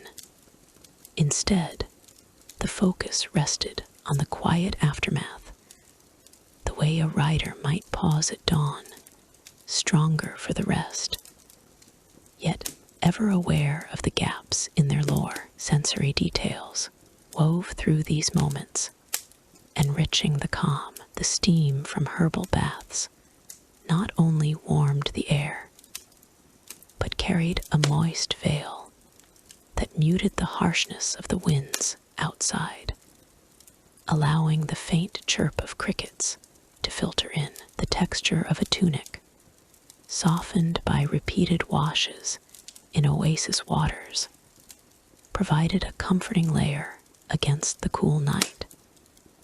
Its fibers whispering against skin like a gentle caress. Even the taste of a simple infusion chamomile, steeped with a hint of cumin, offered a grounding ritual, its warmth spreading through the body in waves, easing the mind into a state of peaceful reflection. Drawing from historical examples, one might recall the writings attributed to early Persian sages who documented the use of fennel seeds to alleviate digestive woes common among travelers. Crushed between the teeth, the seeds released an anise-like flavor, sharp yet soothing, a taste that evoked the vast fields where they grew. These texts, though fragmentary, emphasized prevention over cure, advising couriers to chew such seeds during rests to maintain equilibrium. In this way, the practices were not mere reactions to ailment, but proactive harmonies, aligning the body with the rhythms of the natural world. As the night deepened, the couriers lay on simple mats, the air filled with the lingering scent of herbs and the soft hum of the desert breeze. They pondered the enigma of those lost recipes, wondering if they might one day resurface, carried by some forgotten wind. Yet in the present, they found solace in what remained, their health a testament to ancient wisdom. The mystery, far from distressing, added a layer of gentle intrigue, like a story half told, inviting contemplation rather than urgency. Through these rituals, the couriers embodied resilience, their tunics a symbol of humble endurance. The herbs, with their earthy aromas and healing touch, served as faithful companions, bridging the gap between the known and the unknown. And as the first light of dawn crept over the dunes, thoughts turned gently to the paths ahead, where new way stations awaited, and the cycle of care continued in the vast embrace of the Persian expanse, in the hushed expanse of ancient Persia, under the vast, star-strewn skies of the 5th century BCE. A lone rider prepared for his journey along the sun-baked trails of the Achaemenid realm. The air carried the faint, earthy scent of sagebrush and warmed stone, a gentle whisper against the day's fading heat. As he adjusted his simple tunic of coarse wool, its edges frayed from countless rides, this was no ordinary traveler, but a courier entrusted with the empire's most vital secrets. His task woven into the fabric of an empire that stretched from the Indus to the Aegean. In those quiet moments before dawn, he moved with deliberate calm, his hands steady as they concealed delicate scrolls within the depths of his saddlebags. A ritual as old as the kings who ruled from Persepolis. The saddlebags themselves were crafted from supple leather, tanned to a rich, reddish hue that creaked softly with each adjustment, a sound like distant whispers in the wind. This leather, cured with oils from distant olive groves, held the weight of words meant only for royal eyes. Its surface worn smooth by the friction of hidden burdens. The rider paused, his fingers tracing the seams where the bags were reinforced with brass rivets, ensuring no prying eye could glimpse the treasures within. In this era of Darius and Xerxes, the Achaemenid scribes inscribed messages on thin papyrus or baked clay tablets, but it was the couriers who guarded them with an artful blend of cunning and discretion. No elaborate locks or seals adorned these containers. Instead, the security lay in the mundane, the everyday disguise of a traveler's gear, blended seamlessly with the dusty roads that wound through mountain passes and fertile valleys. As the rider mounted his sturdy horse, a beast bred for endurance, with a coat that gleamed like polished bronze in the morning light, he felt the rhythmic sway of the saddle beneath him. The horse's breath came in soft, steady puffs, mingling with the crisp dawn air that carried hints of dew-kissed earth and the distant spice of blooming wildflowers. He secured the bags with a simple cord, its fibers twisted from local flax, tying knots that appeared unremarkable,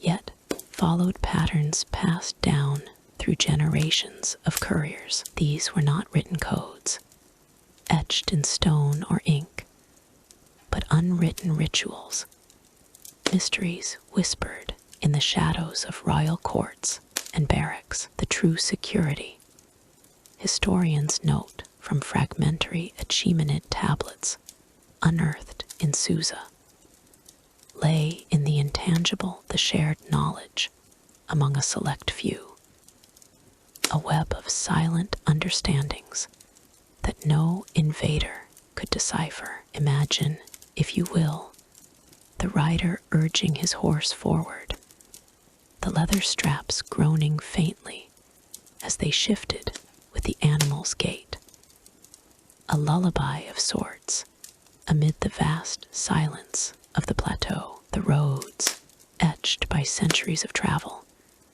kicked up fine dust that settled on his tunic like a veil of powdered gold. carrying the scent of sun-baked clay and the faint tang of salt from distant seas. In these practices, drawn from the administrative records of the Achaemenid satraps, couriers employed misdirection as their primary shield. A scroll, perhaps detailing troop movements or tribute tallies, might be wrapped in oiled cloth to ward off the elements. Then nestled among innocuous items, dried fruits, a water skin, or spare linens that spoke of a simple merchant's journey rather than imperial affairs. The rider's tunic, loose and unadorned, allowed for quick concealment. Its folds could hide a smaller message tube, carved from lightweight cedar and sealed with beeswax, a subtle barrier against the probing fingers of bandits or spies. Yet, amid this careful choreography, there lingered the enigma of the unwritten codes, a puzzle that even modern scholars, poring over the Behistun inscriptions and the Persepolis fortification tablets, have only begun to unravel. These codes were not inscribed in the clay bully or the cuneiform ledgers that detailed the empire's grain distributions and tax collections. Instead, they existed in the realm of the unspoken, in gestures and glances that bound the couriers to their oaths. A courier might alter his route based on a prearranged signal, a certain pattern of smoke from a hilltop fire, or the way a village elder nodded as he passed, drawing from oral traditions that predated the Achaemenids themselves. The mystery deepened in the way these codes evolved, adapting to threats without ever being recorded, ensuring that even if a rider were intercepted, the core of the message's security remained elusive. It was as if the wind itself carried these secrets, brushing against the rider's skin with a cool, reassuring touch,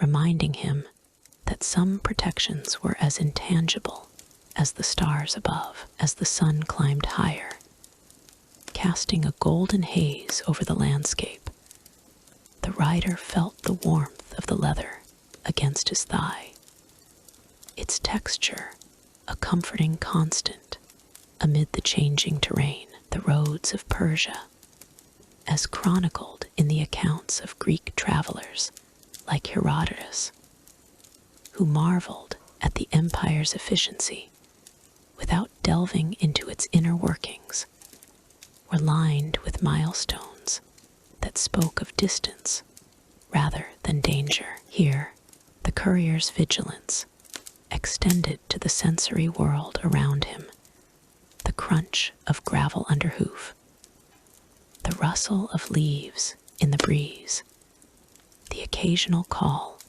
of a distant eagle echoing through the valleys. Each detail reinforced the calm assurance that his methods, honed from the Achaemenid archives, were impenetrable. For instance, historical fragments from the Elamite tablets reveal how couriers, in the time of Artaxerxes, used decoy messages, scrolls filled with mundane inventories of livestock or harvests, to mislead any who might dare to intercept them. These decoys, hidden alongside the true dispatches, added layers of deception, their papyrus edges crackling softly when disturbed, a sound that might startle a thief into revealing himself. In this serene rhythm of travel, the rider's mind wandered to the broader tapestry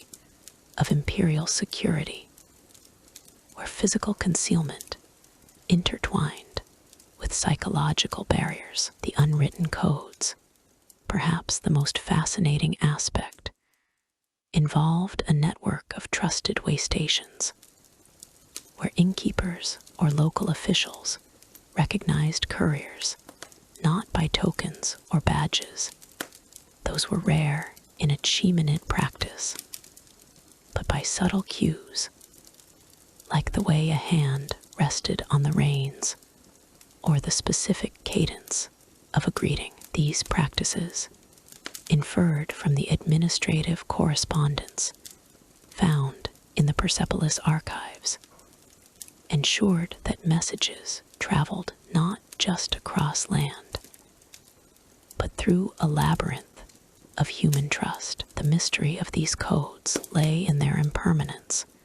They shifted with each reign, adapted to new threats, and died with those who knew them, leaving no trace for posterity. It was a system as fluid as the Tigris River's flow, its waters murmuring secrets that only the initiated could hear. As evening approached, the air grew cooler, carrying the soothing aroma of night-blooming jasmine and the soft patter of a distant stream. The rider dismounted at a hidden rest stop, the leather of his saddlebags creaking once more as he checked their contents by the light of a small fire. The flames flickered gently, casting shadows that danced like ancient spirits, and he allowed himself a moment of reflection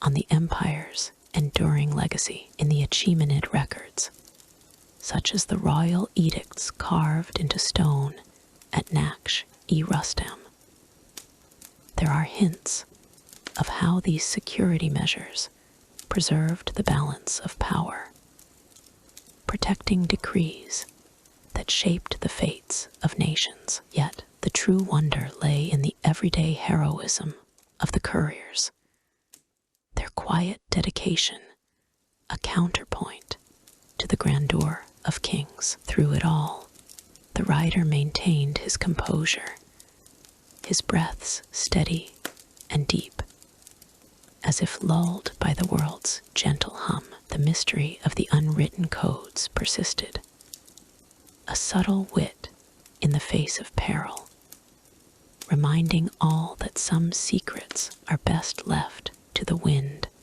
and the stars. And as he prepared to continue his journey, the horizon beckoned toward new horizons, where other tales of the empire awaited, whispering of connections yet to be explored. In the hushed expanse of a Persian desert camp, where the sands stretched like a golden sea under the first blush of dawn, young men gathered in the cool shadow of ancient dunes. These were the aspiring couriers of the 5th century BCE, their linen tunics fluttering lightly in the breeze, simple garments that whispered against skin warmed by the rising sun. The air carried a faint, earthy tang of dew-kissed sand and distant sage, a gentle prelude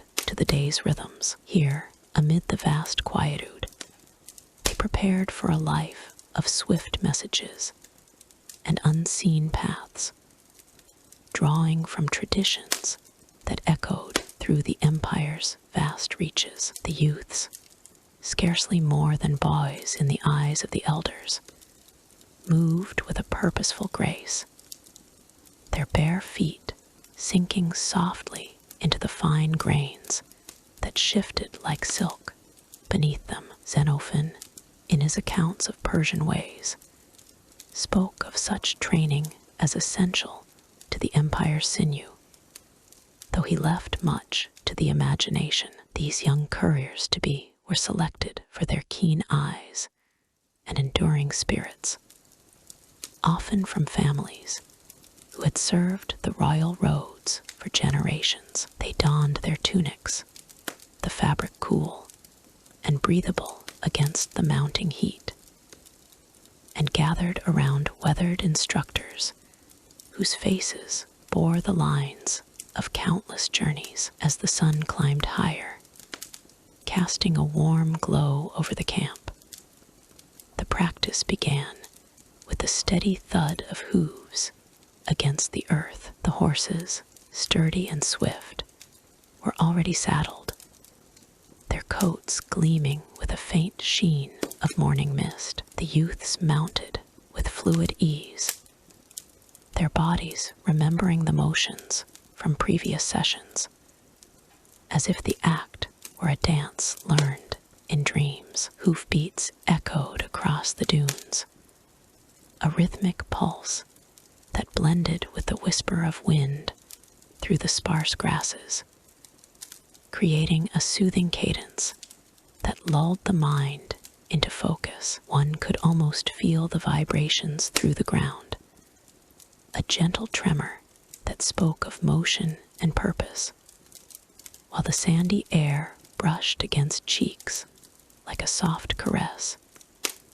carrying specks that danced in the light. In these sessions, the instructors guided the youths through the art of riding, emphasizing balance and endurance over raw speed. Xenophon noted in his writings how Persian messengers were trained to traverse great distances with unerring accuracy, their skills honed in such camps to navigate the empire's rugged terrains. The young riders practiced weaving through makeshift obstacles, clusters of rocks, or low shrubs that mimicked the unpredictable landscape beyond the camp. As they urged their mounts forward, the air filled with the scent of leather and sweat. A earthy aroma mingled with the sharper tang of horse breath, all under a sky vast and unblemished, painted in hues of pale blue and soft gold. There was a subtle wit in their endeavors, a quiet humor that surfaced in the way the youths exchanged knowing glances during breaks. One might jest softly about a companion's wobble in the saddle, comparing it to a camel's first steps. Yet the tone remained light, never mocking, for they all shared the same path. The instructors, with their calm demeanor, offered corrections in whispers, their voices blending with the ambient hush, ensuring that the training felt less like labor and more like a shared story unfolding. Sensory details abounded. The warm grip of reins in calloused hands, the faint creak of saddles, and the way the sun's rays filtered through fluttering tunic hems, casting playful shadows on the sand. As the morning wore on, the focus shifted to more intricate skills, drawing from the veiled methods Xenophon hinted at, but never fully unveiled. These unrecorded techniques formed a mystery at the heart of their training, a puzzle wrapped in the empire's ancient lore. While the historian described the courier's prowess in general terms, he left gaps, perhaps intentional, that invited wonder. How did they learn to gauge distances by the sun's arc, or to read the subtle shifts in wind that foretold sandstorms? The youths practiced estimating time through the lengthening shadows, their eyes trained on the horizon where mirages played tricks, blurring reality with illusion. It was as if these methods were passed down in half-whispers, fragments of knowledge preserved in oral traditions that faded with each retelling. One could imagine the scene unfolding like a lullaby, the steady clip-clop of hooves, lulling the riders into a trance-like state, where muscle memory took over the sandy air, now warmer, and carrying hints of distant oases, perhaps the faint sweetness of date, palms on the breeze wrapped around them like a comforting blanket. In these moments, the youths developed an intuitive bond with their mounts, learning to anticipate the horses' every shift, a skill that Xenophon praised as essential for the courier's role. They rode in formation, then singly, practicing the art of solitary travel, where one must rely on inner resolve amid the desert's vast solitude. The mystery deepened as the day progressed, for not all aspects of this training were documented. Xenophon, in his Cyropedia, alluded to secret rites or mental disciplines that prepared couriers for the psychological demands of their journeys. But these remained elusive, like echoes in the wind. Perhaps they involved meditative pauses, where the youths sat cross-legged on the dunes, eyes closed, attuning themselves to the subtle vibrations of the earth. One might sense the warmth of the sand seeping through their tunics, the grains pressing gently against their skin, as they visualized paths through unseen obstacles. This unrecorded element added a layer of intrigue, a gentle enigma that whispered of lost wisdom, distinct from the mechanical routines of message relays or the daily care of beasts. Throughout the sessions, sensory experiences wove a tapestry of calm. The rhythmic sway of the ride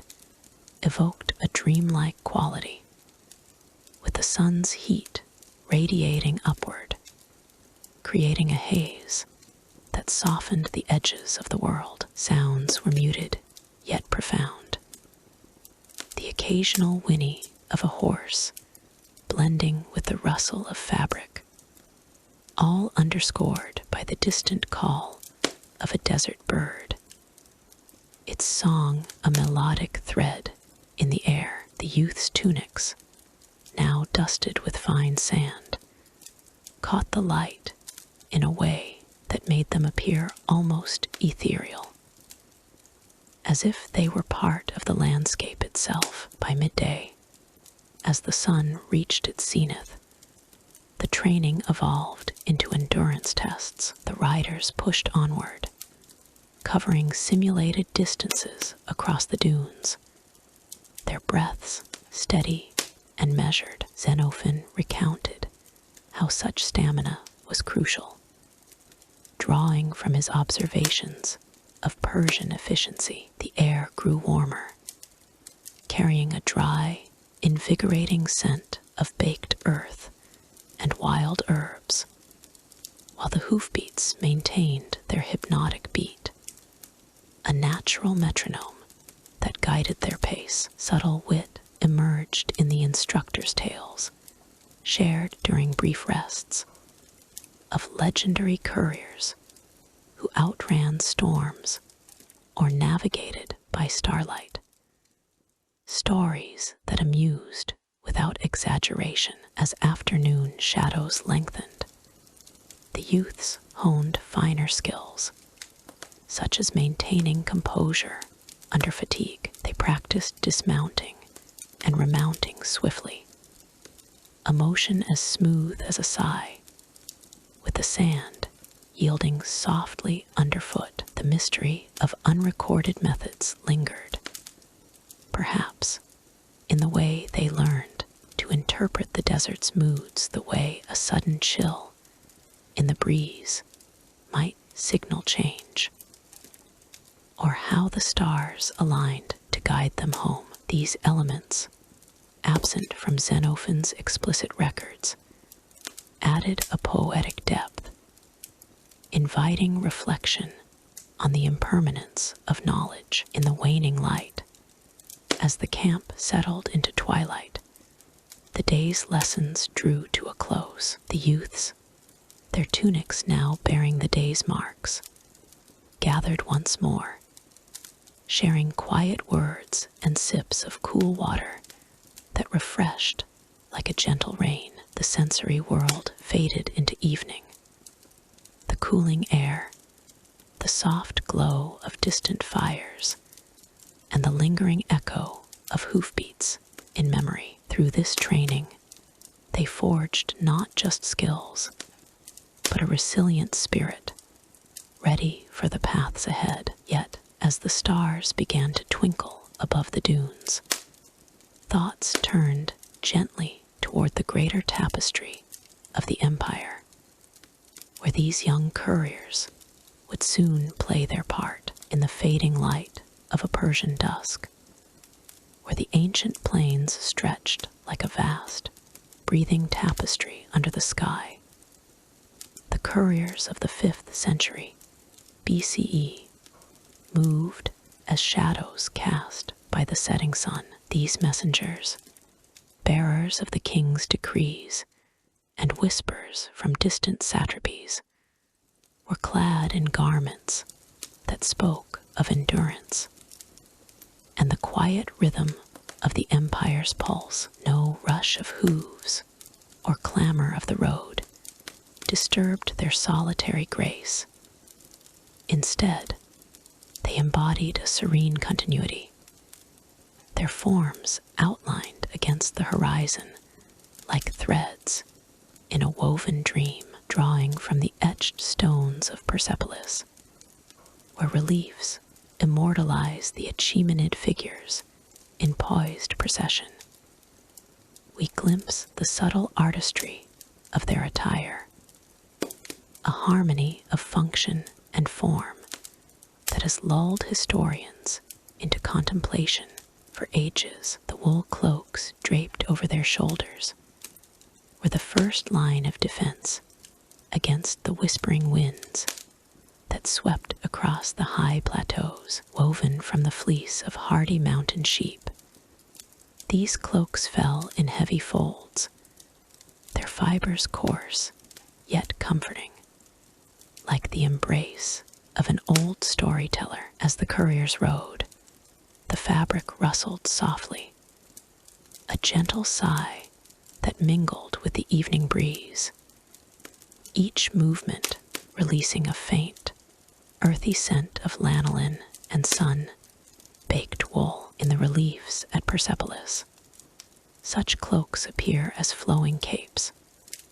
pinned at the shoulder with simple bronze brooches that glinted dully in the light, their edges frayed from the endless trail, but never torn. One might imagine the courier pausing at a wayside spring, the cloak slipping back to reveal the warmth it held against the skin, a barrier against the chill that crept in with the stars. There was a subtle wit in their design, for these garments, though unadorned, adapted to the seasons with an almost playful versatility light enough for the summer heat, where the wool breathed like a living thing, and thick for the winter frosts that dusted the roads with a fine, crystalline veil. Beneath the cloaks, the couriers wore tunics of linen or coarse wool, dyed in earthy tones that blended with the landscape mudded ochres and faded indigos, colors drawn from the very soil they traversed. These tunics, as depicted in the Persepolis carvings, reached mid-thigh, belted at the waist with a leather strap that held tools of the trade close. The belt's surface, worn smooth by constant friction, carried the faint, oily aroma of tanned hide, a scent that evoked the tanneries of distant Susa. Sensory memories linger here. the soft whisper of linen against skin as the rider shifted in his saddle. The fabric's subtle give under the pressure of a day's labor, cooling the body like a gentle stream in the heat of noon. The tunics were practical, with slits for ease of movement, allowing the couriers to dismount swiftly without the hindrance of excess fabric. Their edges hemmed in a simple stitch that spoke of village weavers' steady hands. Their legs were protected by trousers of a lighter wool blend, loose and flowing to permit the flex of muscles during long hours in the stirrups. In the reliefs, these garments appear as practical affairs, often tucked into boots of sturdy leather, the kind that creaked softly with each step. The boots themselves were a marvel of ancient craftsmanship, crafted from the hides of goats or cattle, their soles thick and patterned for grip on rocky paths. One could almost feel the weight of them, the way the leather molded to the foot over time, developing a patina that told stories of miles covered. As the courier walked, the boots emitted a low, rhythmic squeak, a sound as soothing as a distant lute, blending with the rustle of grass underfoot. There was a calming irony in their durability. These boots, meant for fleeting journeys, outlasted empires, their designs echoing through time with a quiet resilience. At their sides, the leather satchels hung like faithful companions, slung over one shoulder and secured with a drawstring of braided cord. These satchels, as seen in the Persepolis depictions, were rectangular and compact, fashioned from the tough hides of wild animals, their surfaces etched with faint patterns that hinted at forgotten artistry. The leather bore the marks of age, a dusty veneer from the arid winds, carrying a scent of earth and antiquity that lingered in the air like an unspoken secret. When the courier reached inside,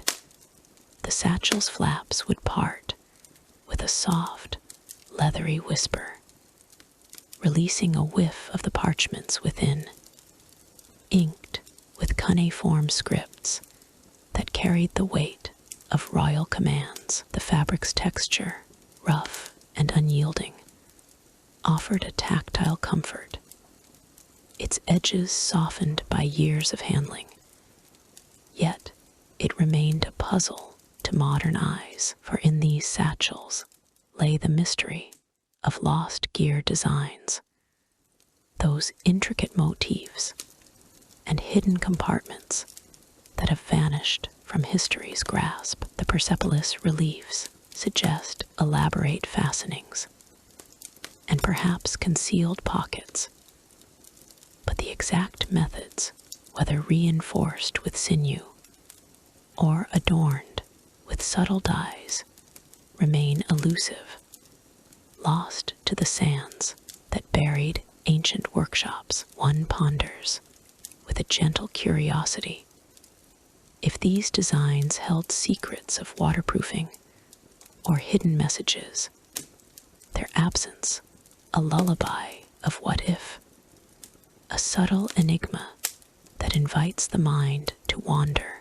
without alarm. The courier's headwear added another layer to this ensemble, often a simple cap or turban of wool and linen, wrapped to shield against the relentless sun. In the carvings, these appear as conical or rounded forms, their fabrics woven with threads that caught the light in a soft glow. The turban's end might trail loosely, brushing against the neck with a feather-light touch, its material cool and slightly damp from the day's perspiration. Sensory details abound. The faint itch of wool against the forehead, the way it absorbed the heat like a patient guardian, and the occasional flutter as a breeze stirred the loose ends. There was a witty elegance to this choice, for in its simplicity, it transformed the ordinary into the essential, a nod to the Persian's mastery of adaptation.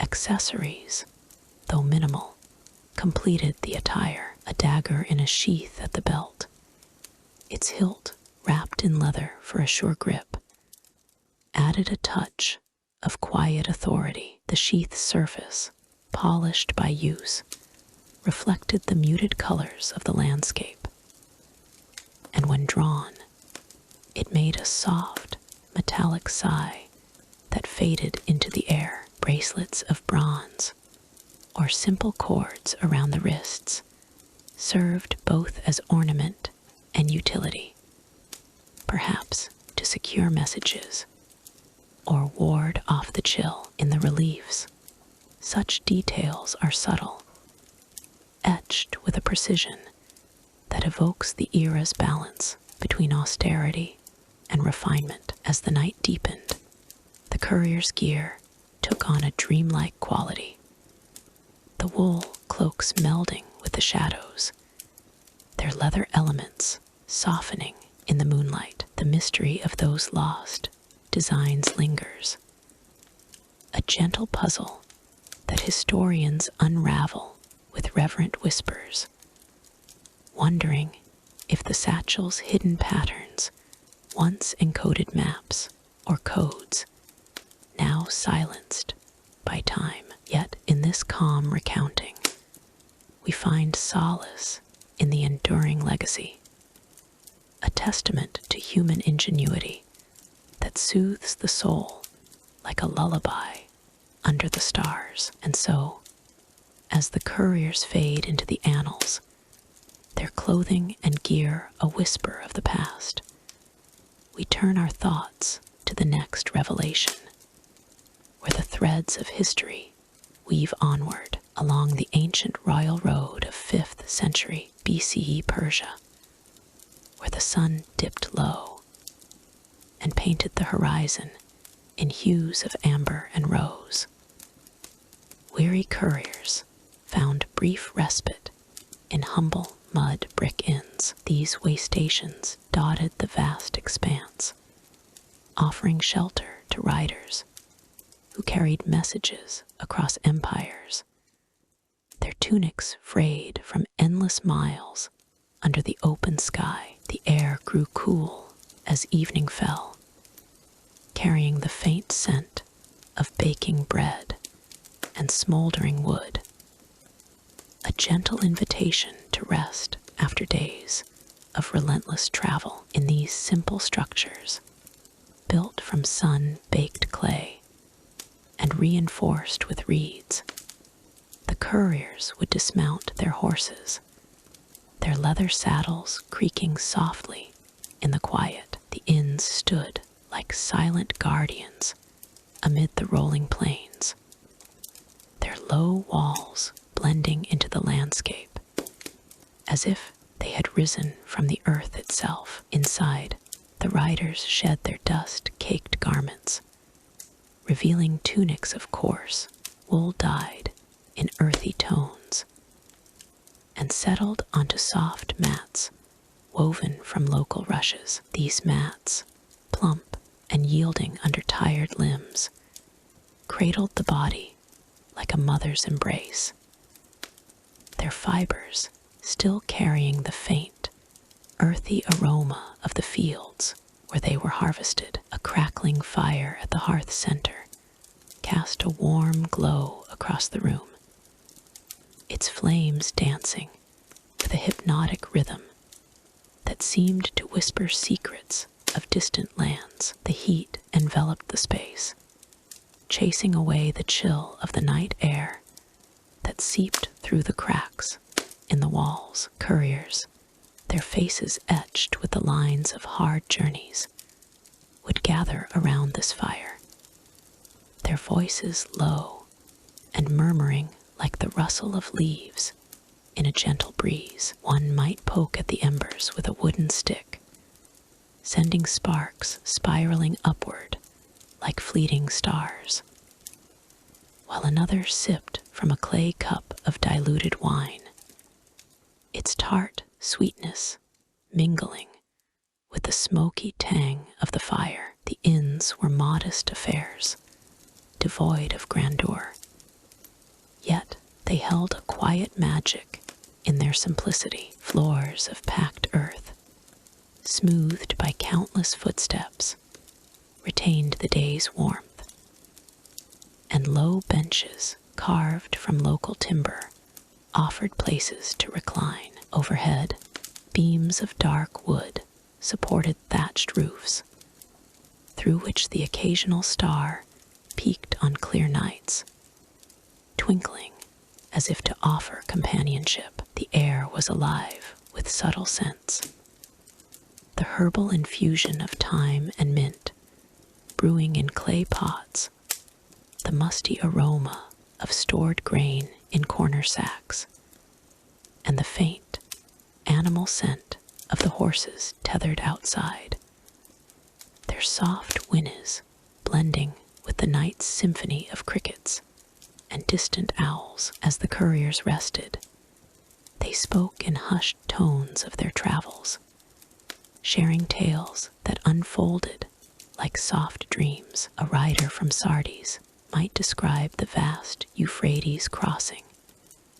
his words painting pictures of shimmering waters under the midday sun, while another from Suzer recounted the thrill of galloping through olive groves, the branches brushing against his arms like playful spirits. Their conversations carried a subtle wit, a light-hearted poke at the absurdities of their trade, how a misplaced scroll could turn a straightforward ride into a comedy of errors, or how the wind seemed to conspire against them, whipping sand into their eyes just as they neared shelter. Yet these stories were told with a calm detachment, as if the hardships were mere shadows passing over a serene landscape. In the dim light, the couriers would partake in simple meals, prepared by innkeepers who moved with the quiet efficiency of those accustomed to fleeting guests. Barley stew simmered in iron pots, its steam rising like a comforting veil, carrying notes of garlic and cumin that teased the senses. Fresh flatbreads, warm and slightly charred from the griddle, were torn and shared, their chewy texture a satisfying end to a long day. The taste was humble but nourishing, a reminder that sustenance came not from opulence, but from the earth's quiet bounty. As they ate, the fire's crackle provided a soothing backdrop, its pops and hisses like a lullaby, coaxing the mind toward sleep. These rest stops, scattered along the royal road from Sardis to Susa, were more than mere buildings. They were pockets of tranquility in a world of constant motion. Archaeological remnants, unearthed from sites like those near Pasargadae, reveal structures with similar designs, low walls and hearths that speak of lives paused in transit. Reports from excavations, such as those conducted in the early 20th century by scholars piecing together Achaemenid artifacts, describe these inns as functional havens, equipped with basic amenities for travelers sworn to the king's service. Yet even these findings hint at variations. Some inns featured small courtyards where horses could graze under the stars, the grass whispering against their hooves, while others had niches in the walls for oil lamps, their soft flickers casting elongated shadows that danced like elusive memories. As night deepened, the couriers would lie on their mats, the fabric cool against their skin at first touch, then warming as they settled in. The air grew still, save for the occasional sigh of the wind brushing against the mud brick walls, a sound like a gentle breath across the plains. Outside, the world faded into darkness.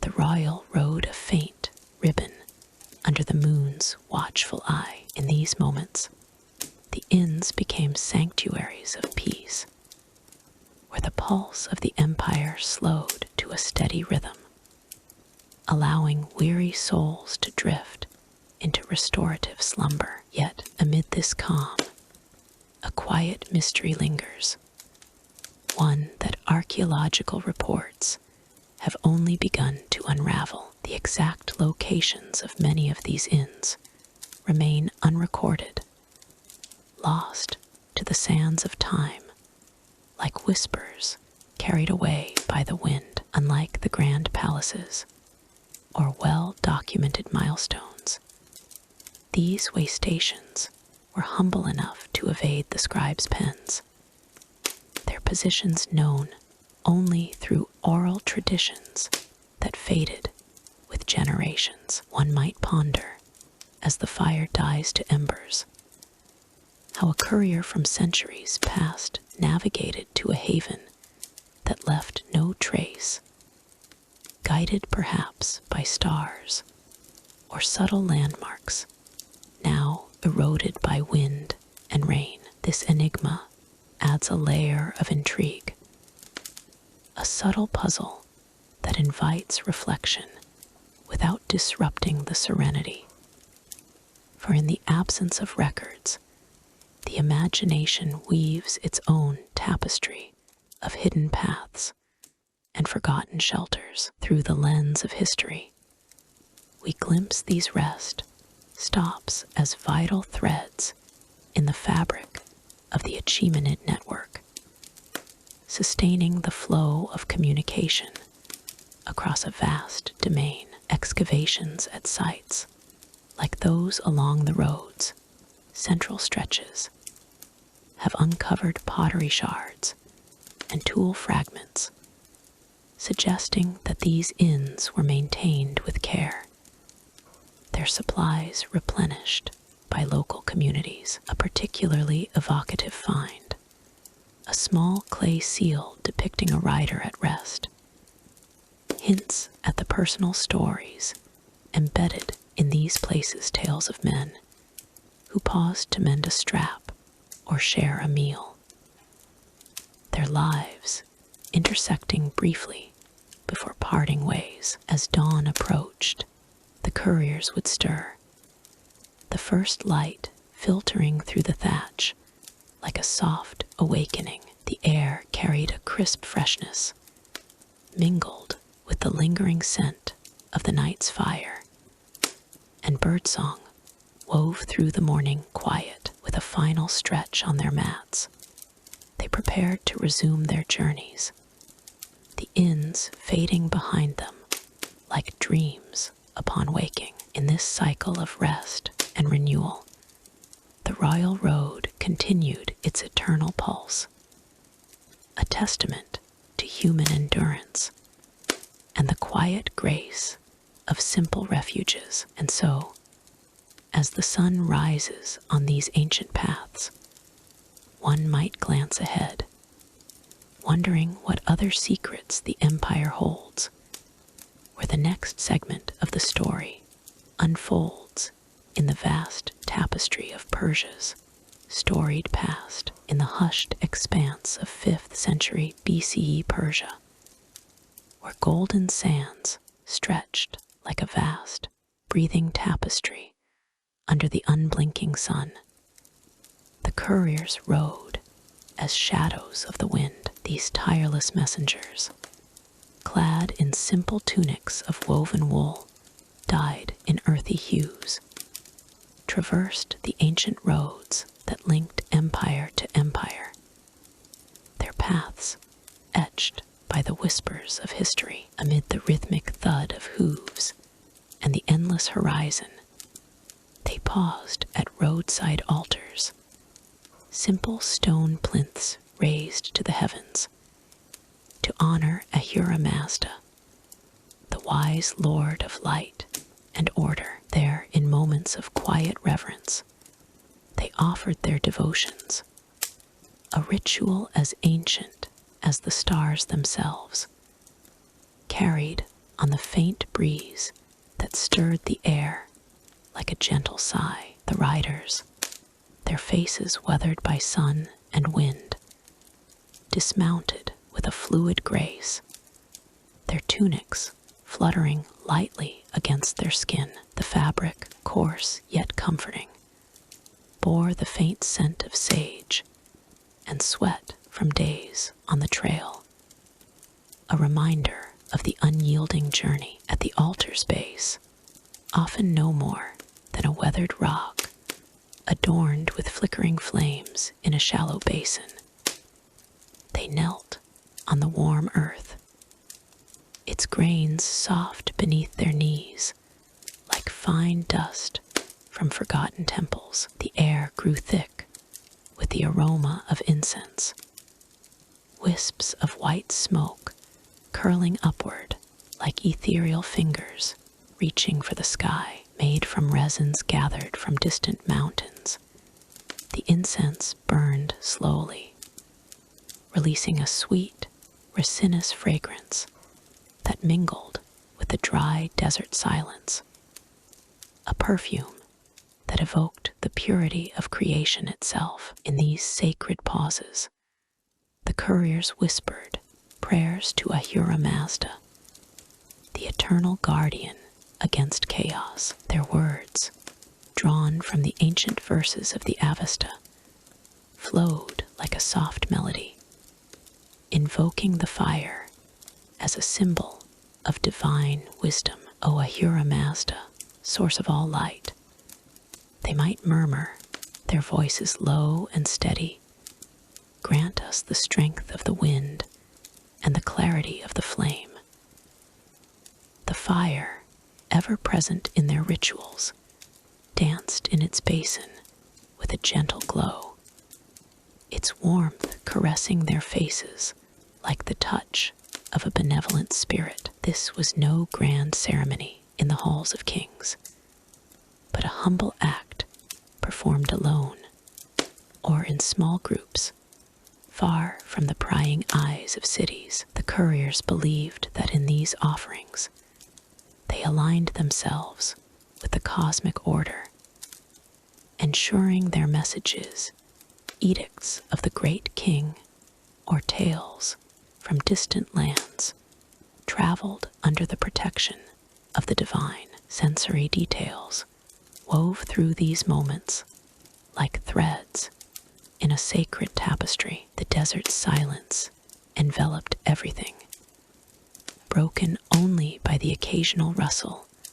of a lizard scurrying across the sand, or the distant call of a hawk soaring overhead. In that quietude, the couriers felt the weight of the world lift, if only for a breath. The heat of the day lingered on their skin, a warm embrace that contrasted with the cool stone of the altar, smooth and worn from centuries of similar devotions. They might offer a small libation, pouring a few drops of clear water or wine into the flames, watching as it hissed and evaporated, symbolizing the fleeting nature of mortal existence and the enduring spirit of Ahura Mazda. The scent of the burning offering mingled with the earthy aroma of the ground, where wild herbs like thyme and rosemary grew in sparse clusters, their leaves crushed underfoot to release a fresh, invigorating essence. Yet, amid these observable rites, there lingered a mystery, an unwritten essence that set the courier's practices apart, passed down through generations, not in scrolls or inscriptions, but in the subtle nods and murmured exchanges around campfires. These rituals held secrets that eluded even the most learned priests. Whispers spoke of hidden gestures, perhaps a specific way of holding the hands to the flame, fingers splayed like rays of the sun, or words uttered in an archaic dialect known only to those who rode the roads. This mystery, veiled in the haze of oral tradition, suggested that the couriers, as intermediaries between realms, possessed knowledge of Ahura Mazda's, while that transcended the written Avesta. One might imagine a courier, eyes closed in deep concentration, tracing an invisible pattern in the air, a symbol whose meaning faded with each telling, leaving behind only the echo of its power. It was as if the desert itself guarded these rites, its vast silences swallowing any attempt to codify them, ensuring that only the faithful could partake. Historical accounts, drawn from the sacred texts like the Yashts and the Gathas, affirm the centrality of such devotions in daily life. In the Avesta, fire is revered as a manifestation of Ahura Mazda's purity, a beacon against the forces of darkness embodied by Angramenu. For the couriers, whose lives were a constant dance with uncertainty, these offerings were not mere superstition, but a profound act of balance, maintaining harmony in a world of extremes. They drew from the teachings of Zoroaster himself, who emphasized the importance of Asha, or truth and order, in every endeavor. A courier might recall, in the quiet of his ritual, the prophet's words: through righteous thoughts, words, and deeds, one walks the path of light. This philosophy infused their practices, turning each stop at a roadside altar into a personal affirmation of their role in the empire's vast network. As the sun dipped lower, casting long shadows across the sands, the couriers would rise, their tunics dusted with the fine particles of the earth, carrying with them the lingering warmth of the flames. The incense smoke dissipated into the air, leaving behind a faint, sweet aftertaste on the tongue, a reminder of the divine presence. In these rituals, there was a subtle wit to the universe's design, for even in the courier's hurried life, the divine demanded pause, a gentle irony that the fastest messengers must sometimes stand still. Perhaps it was Ahura Mazda's way of reminding them that speed without reflection was like a flame without fuel, flickering and ephemeral. To expand upon these practices, consider the sensory tapestry of a specific historical instance, as hinted in fragments of Zoroastrian lore. In the vast plains near the royal road, a courier might have encountered an altar adorned with offerings from fellow travelers. A cluster of dried dates, their sticky sweetness attracting bees that hummed softly in the air, or a sprig of myrtle, its leaves releasing a clean, citrus-like scent when brushed. The sound of the wind, A low, soothing whistle through the rocks accompanied their prayers, as if the elements themselves joined in the chorus. Such details, drawn from the lived experiences of ancient Persia, illustrate how the courier's devotions were intertwined with the natural world, a harmonious blend that fostered resilience as twilight approached, with the sky shifting to hues of soft purple and deep blue.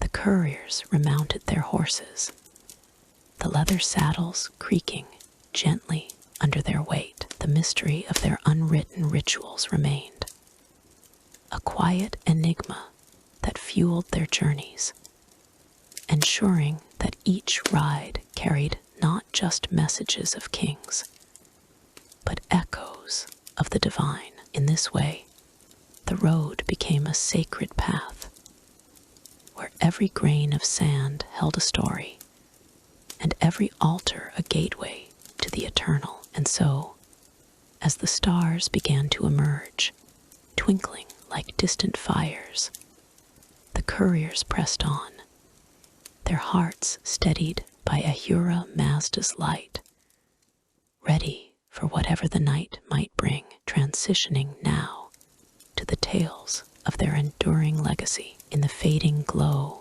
of a desert sunset, where the ancient roads of Persia stretched like veins across the vast, undulating sands, couriers would gather at humble caravan stops. These way stations, mere clusters of weathered tents and stone hearths, hummed with the quiet rhythm of exchange.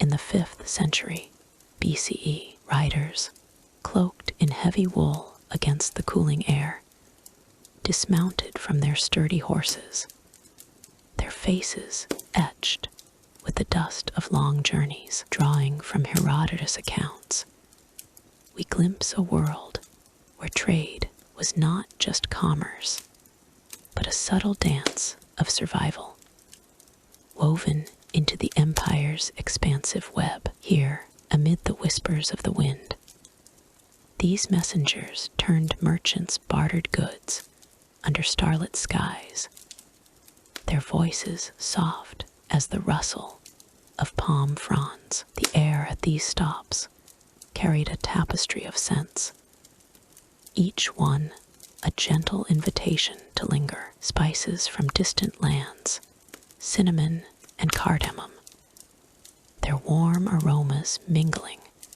with the earthy tang of cured. Leather drifted lazily on the breeze, evoking memories of far-off markets in Sardis or Susa. Camels grunted softly in the shadows, their low, rhythmic calls like distant thunder, as they shifted under the weight of laden packs. The couriers, often anonymous figures in their flowing garments, would approach the firelit circles where merchants sat cross-legged, their hands tracing the edges of woven baskets filled with bolts of dyed linen or pouches of glittering beads. Herodotus speaks of such encounters with a historian's eye, noting how these riders, tasked with carrying royal dispatches, paused to engage in trade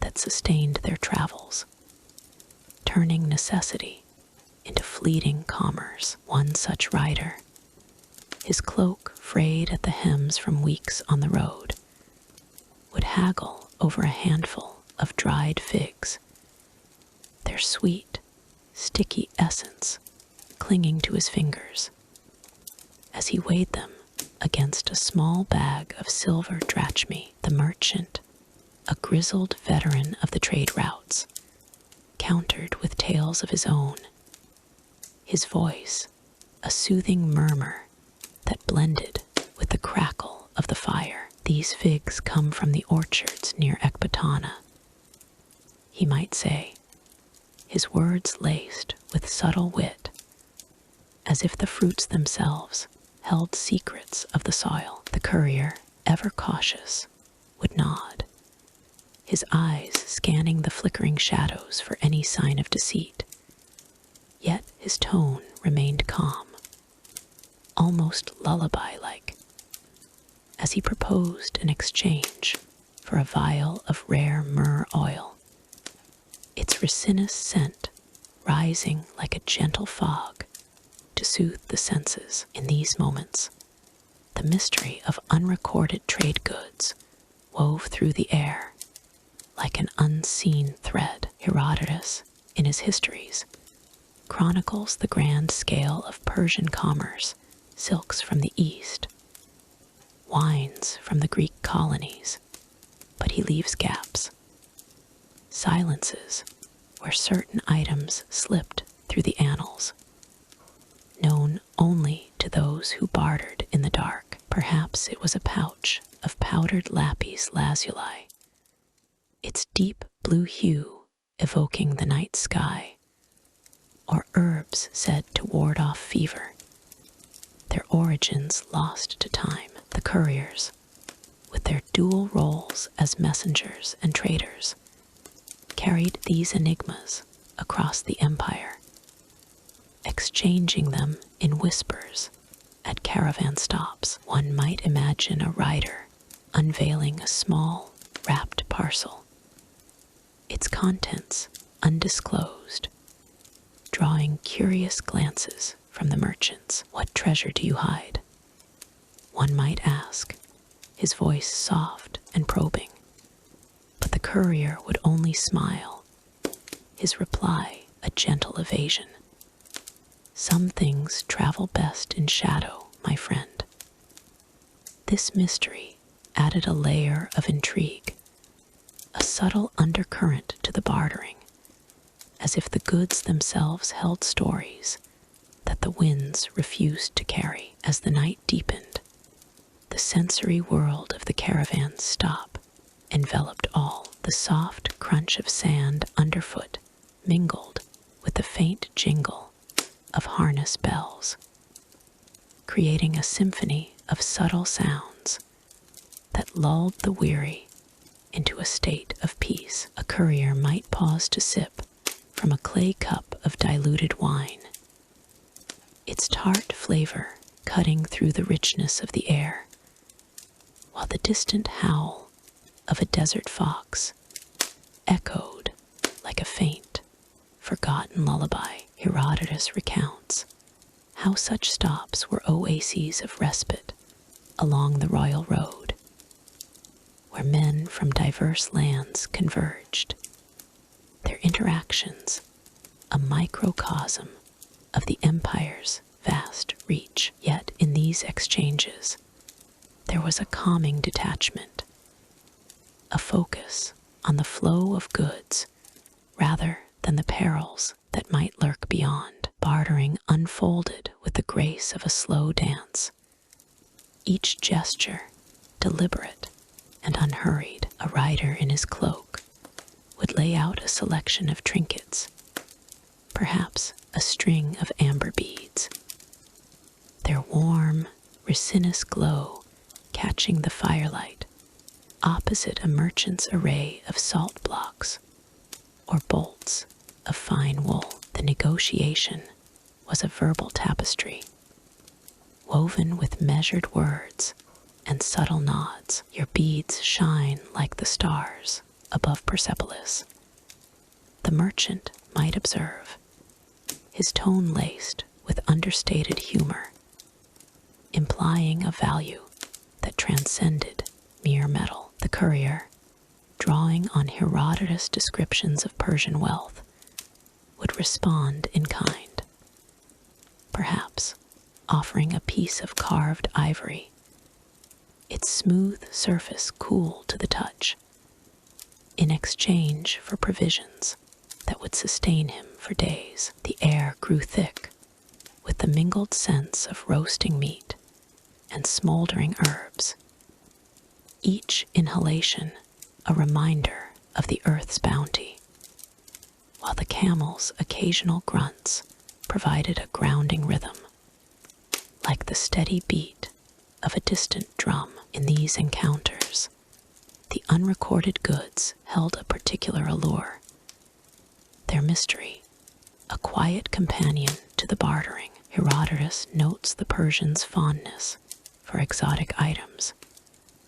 Yet, he omits details of certain clandestine trades, perhaps spices blended with secret additives, or stones etched with unknown symbols.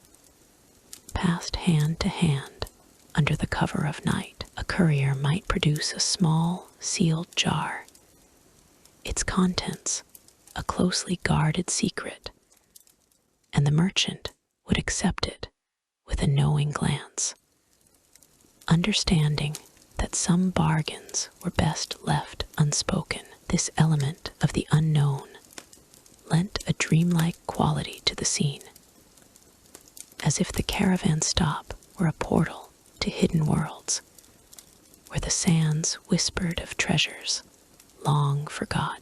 As dawn approached, the exchanges wound down, the fire's embers glowing softly like fading memories. The riders, their cloaks now dusted with the night's dew, would mount once more, their horses' hooves whispering against the sand. Herodotus' narratives remind us that such moments were fleeting, yet essential, binding the empire through threads of commerce and curiosity. The scents of spices lingered, a gentle farewell, while the camels' grunts faded into the distance, leaving only the mystery of what had been traded in the shadows. Yet, even as the sun rose, painting the horizon in hues of soft gold, the encounters at these stops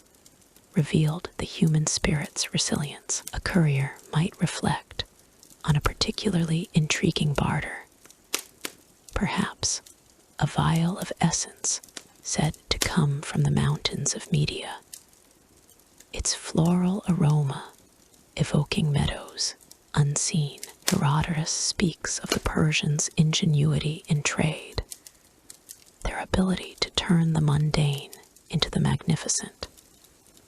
And in this, the mystery deepened, a subtle enigma that invited contemplation rather than revelation. Through the cool morning air, with the first birdsong threading through the silence, the riders departed, their paths diverging like the roads themselves. The caravan stops, with their sensory symphony of scents and sounds, became memories etched in the mind, calming echoes of a bygone era. And as the day unfolded, one could almost hear the faint whisper of unrecorded goods, their secrets carried onward, waiting for another night of exchange. In this way, the trade encounters of 5th century BCE Persia wove a tapestry of calm and intrigue,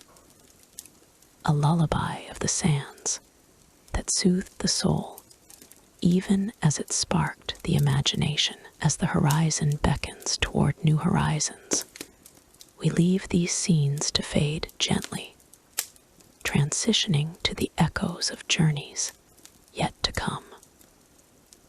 Word count 1,500 in the vast expanse of 5th century BCE Persia, where the ancient roads of the Achaemenid Empire stretched like silken threads across sun-baked plains and whispering mountains. A group of couriers gathered at dusk. These riders, clad in simple tunics of coarse wool dyed in earthy hues, had spent the day thundering along the royal road, their horses' hooves kicking up clouds of fine dust that lingered in the air like forgotten dreams. Now, as the sun dipped below the horizon, painting the sky in strokes of deepening indigo, they formed a circle around a modest campfire, its flames flickering with a gentle rhythm that seemed to echo the steady beat of their hearts. The fire crackled softly, a symphony of pops and whispers that drew the men closer, their faces illuminated by the warm, golden glow. Each courier bore the marks of their trade, weathered skin from relentless winds, calloused hands from gripping reins, and eyes that held the distant gaze of those who had traversed empires. They sat on worn saddle blankets, the fabric rough against their legs, and the scent of smoke mingled with the earthy aroma of sagebrush and distant wildflowers, carried on a breeze that rustled through the nearby grasses. Above them, the starry skies unfolded like a vast tapestry, pinpricks of light twinkling in silent conversation, while the occasional hoot of an owl added a soft, melodic underscore to the night. In this tranquil ritual, storytelling became their solace, a way to weave the threads of their experiences into shared tapestries of memory. One rider, an older man with a graying beard and a tunic patched from years of mending, began with a tale drawn from the annals of their journeys. In the days of Darius the Great, he said, his voice a low, soothing murmur that flowed like a gentle stream, our predecessors carried messages from Sardis to Susa, crossing deserts where the air shimmered like heated glass and the sands shifted underfoot. He paused briefly, the fire's light dancing in his eyes, as if inviting the others to envision the scene. The embers glowed brighter for a moment, releasing a faint, sweet smoke that curled upward, blending with the cool night air. The couriers listened intently, their bodies relaxing into the warmth, the crackling logs providing a comforting counterpoint to the story's rhythm. These tales were not mere entertainment. They were the lifeblood of their brotherhood, passed down through generations as a means to preserve the essence of their world. Another rider, younger, and with a quick wit that sparkled like the stars overhead, chimed in with a light-hearted anecdote. Ah, but remember the time old Farhad outran a sandstorm near the Zagros foothills. He swore the wind howled like a djinn, though we all know it was just the gods of the road playing tricks.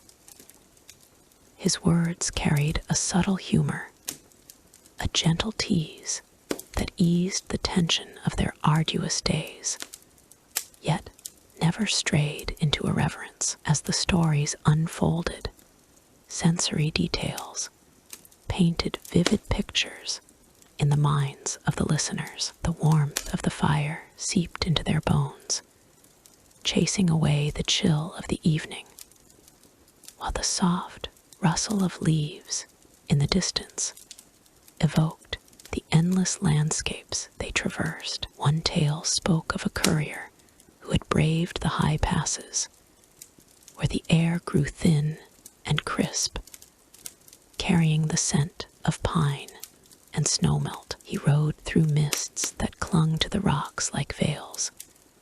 The storyteller continued, his tone calm and measured. And when he reached the valley below, the rivers sang with the rush of melted ice, their waters cool against parched throats.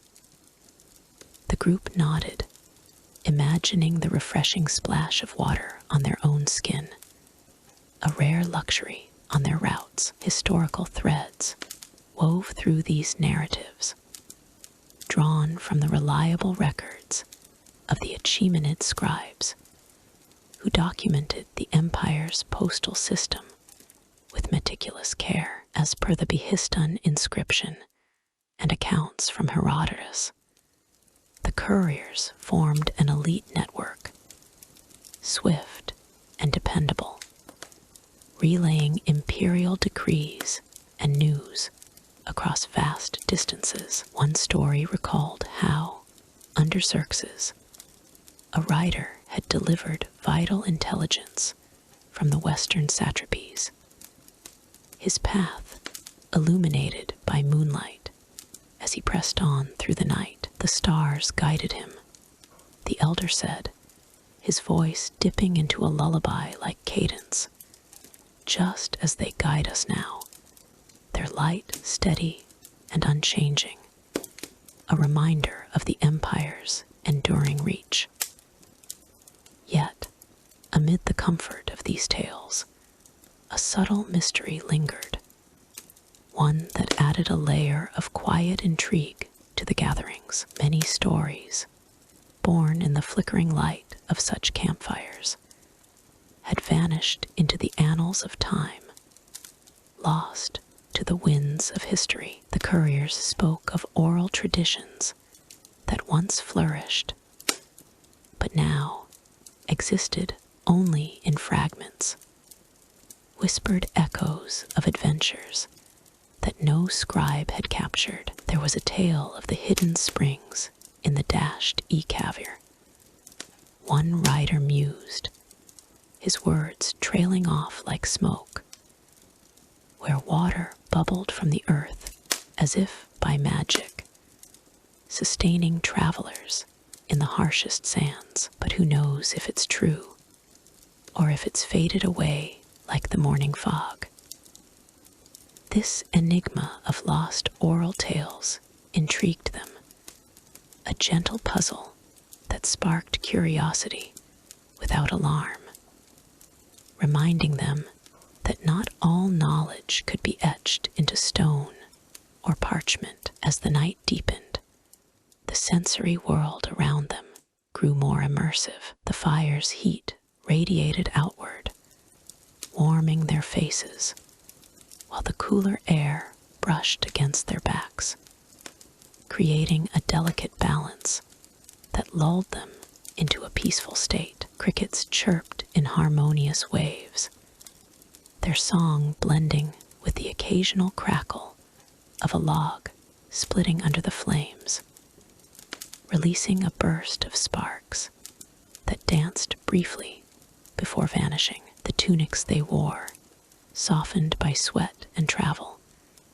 carried the faint scent of horse and leather, grounding them in the physicality of their lives. One courier described a legendary ride along the royal road, where the path wound through valleys alive with the buzz of bees and the flutter of birds at dawn. The air was thick with the sweetness of blooming wild roses, he said, his voice carrying a subtle wit.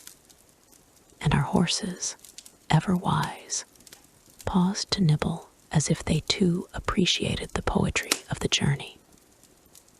Through these exchanges, the couriers honored their predecessors, drawing from Achaemenid records that highlighted the efficiency and loyalty of their service. Herodotus himself noted the speed of their relays, how messages could travel from Susa to Sardis in a matter of days, facilitated by way stations stocked with fresh mounts. Yet in their stories, they focused on the human element, the camaraderie forged under the stars. A younger rider, with a grin that hinted at unspoken jests, shared a tale of a clever evasion during a sudden downpour. The rains came like a curtain of beads, each drop cool and persistent, and we darted through it as if we were shadows slipping past the clouds.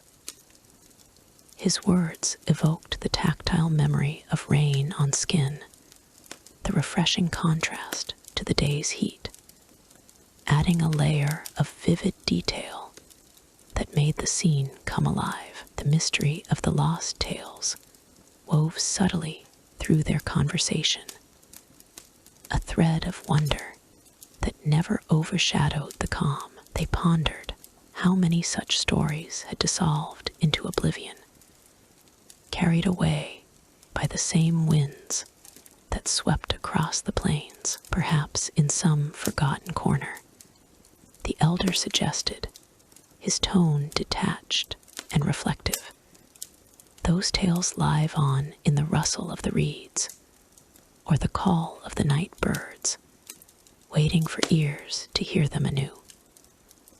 This notion brought a peaceful acceptance, a recognition that some knowledge was ephemeral, like the fading embers of their fire. As the hours passed, the group's voices grew softer, the stories ebbing like a gentle tide. The starry skies remained their faithful companions, the constellations tracing arcs that mirrored the courier's own paths across the empire. One final tale touched on a historical feat from the reign of Artaxerxes, where a rider had crossed treacherous ravines, the air filled with the scent of wild herbs crushed underfoot. He emerged unscathed, the storyteller concluded, guided by nothing but instinct and the lessons of those before him.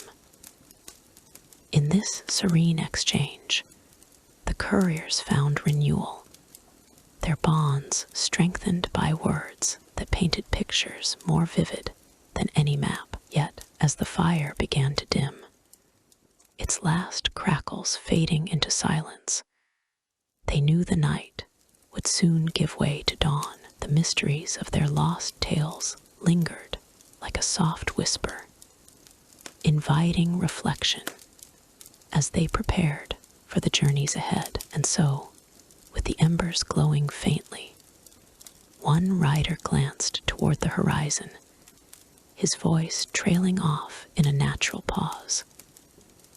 As the stars begin to fade, we carry these stories forward into the light of a new day, where other paths await. In the fading light of a 5th century BCE Persian evening, along the ancient royal road that stretched like a vein through the empire's heart, a modest way station nestled among the rolling hills. Here, beneath a sky streaked with soft purples and golds, the couriers gathered, their cloaks of coarse wool draped like shadows against the cooling air. These riders, swift messengers of Darius's realm, paused in their endless relay of scrolls and seals, finding solace in the simple rituals of shared meals and quiet words. The air carried the faint scent of earth and sage, a gentle prelude to the bonds that wove unseen through their lives. Bonds as enduring as the road itself, yet as elusive as whispers in the wind. The way station was a humble affair, a cluster of mud brick shelters with low roofs that echoed the distant Zagros Mountains. As the sun dipped below the horizon, the couriers' men and women of varied origins, their faces etched with the dust of leagues, traveled dismounted their sturdy horses, their cloaks, frayed from the wind's constant tug, billowed slightly before settling, revealing tunics stained with the sweat of the day. One by one, they approached the central fire pit, where flames danced lazily, casting a warm glow that softened the lines of fatigue on their features. The fire's light flickered across their eyes, hinting at stories untold, of paths crossed under starlit skies, and the unspoken trust that kept the empire's messages flowing. At the hearth, an older courier named Ardashir stirred a pot of simmering stew, his movements deliberate and rhythmic. Like the beat of a distant drum, the aroma rose gently.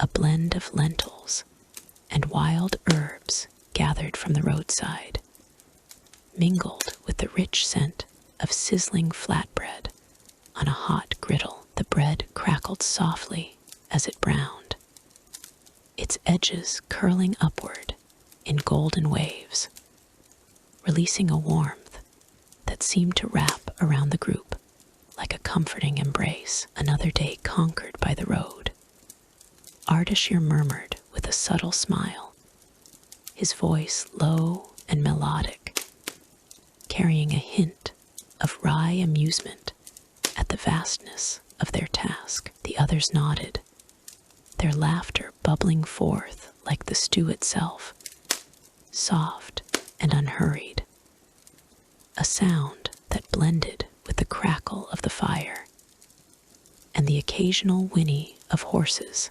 settling for the night. They sat in a loose circle on worn rugs, the ground beneath them firm yet yielding, dusted with fine sand that whispered underfoot. A young rider, scarcely more than a boy, passed around a basket of dates, their sticky sweetness contrasting the savory steam from the bowls. Each courier took a portion with calloused hands, the warmth of the food seeping into their fingers as they broke bread together. The flatbread was coarse but satisfying, its surface blistered from the griddle, carrying the faint taste of salt and sesame seeds harvested from nearby fields. As they ate, the conversation flowed in gentle waves, tales of swift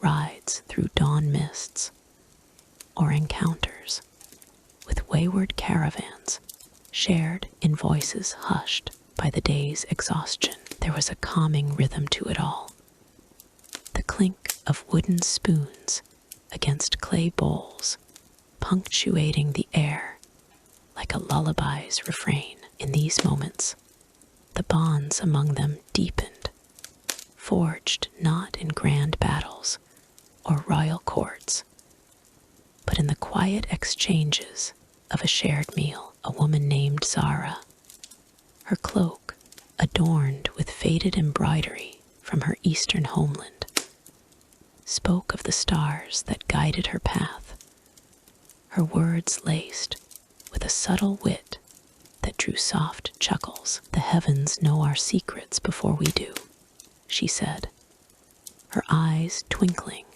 as she gestured upward, where the first stars pierced the twilight. Her companions listened, their faces illuminated by the fire's glow, the scent of roasting herbs lingering in the air like a promise of camaraderie. These unwritten friendships, born from necessity and nurtured in the glow of such gatherings, formed the invisible threads that held the courier network together. No official record captured their essence, no clay tablet or inscribed stone detailed the laughter that eased weary hearts. Yet their existence was as real as the road's enduring stones. Archaeological whispers from later centuries hinted at these connections. Fragments unearthed from sites like Pasargadae or the Royal Road's remnants, a simple clay vessel, perhaps used for such meals, bore faint markings that scholars now interpret as symbols of communal life, evoking the sensory world of these riders. The vessel's smooth curves might have once held the very stew they shared, its surface warmed by fire, much like the one before them, carrying echoes echoes of conversations long silenced. In the calm of the way station, the couriers drew strength from one another, their bonds a mystery preserved in such artifacts, waiting for patient hands to uncover. As the meal wound down, the fire's embers glowed softer,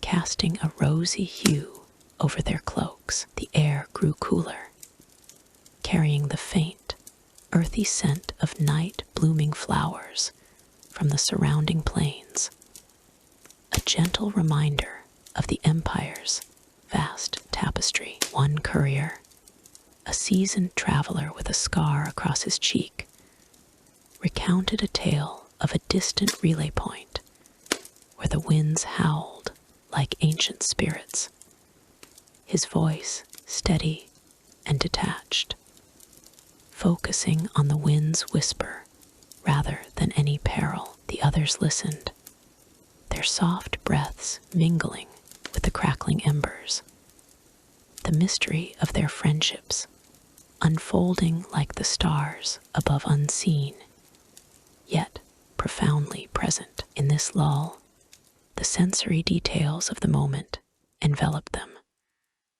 The lingering taste of spiced yogurt on their tongues, the soft rustle of cloaks as they shifted positions, the distant hoot of an owl echoing through the hills. Such evenings were a balm for their souls, a counterpoint to the relentless pace of their duties. The flatbread, now cooling on the edges, offered a final bite of crisp texture, its aroma fading into the night air like a whispered secret. And in that shared silence, the couriers found a peace that no decree from Persepolis could command, a community bound by the road's rhythm and the subtle joys of togetherness. Yet the mystery persisted, a veil over these unwritten bonds. In the archaeological digs of modern times,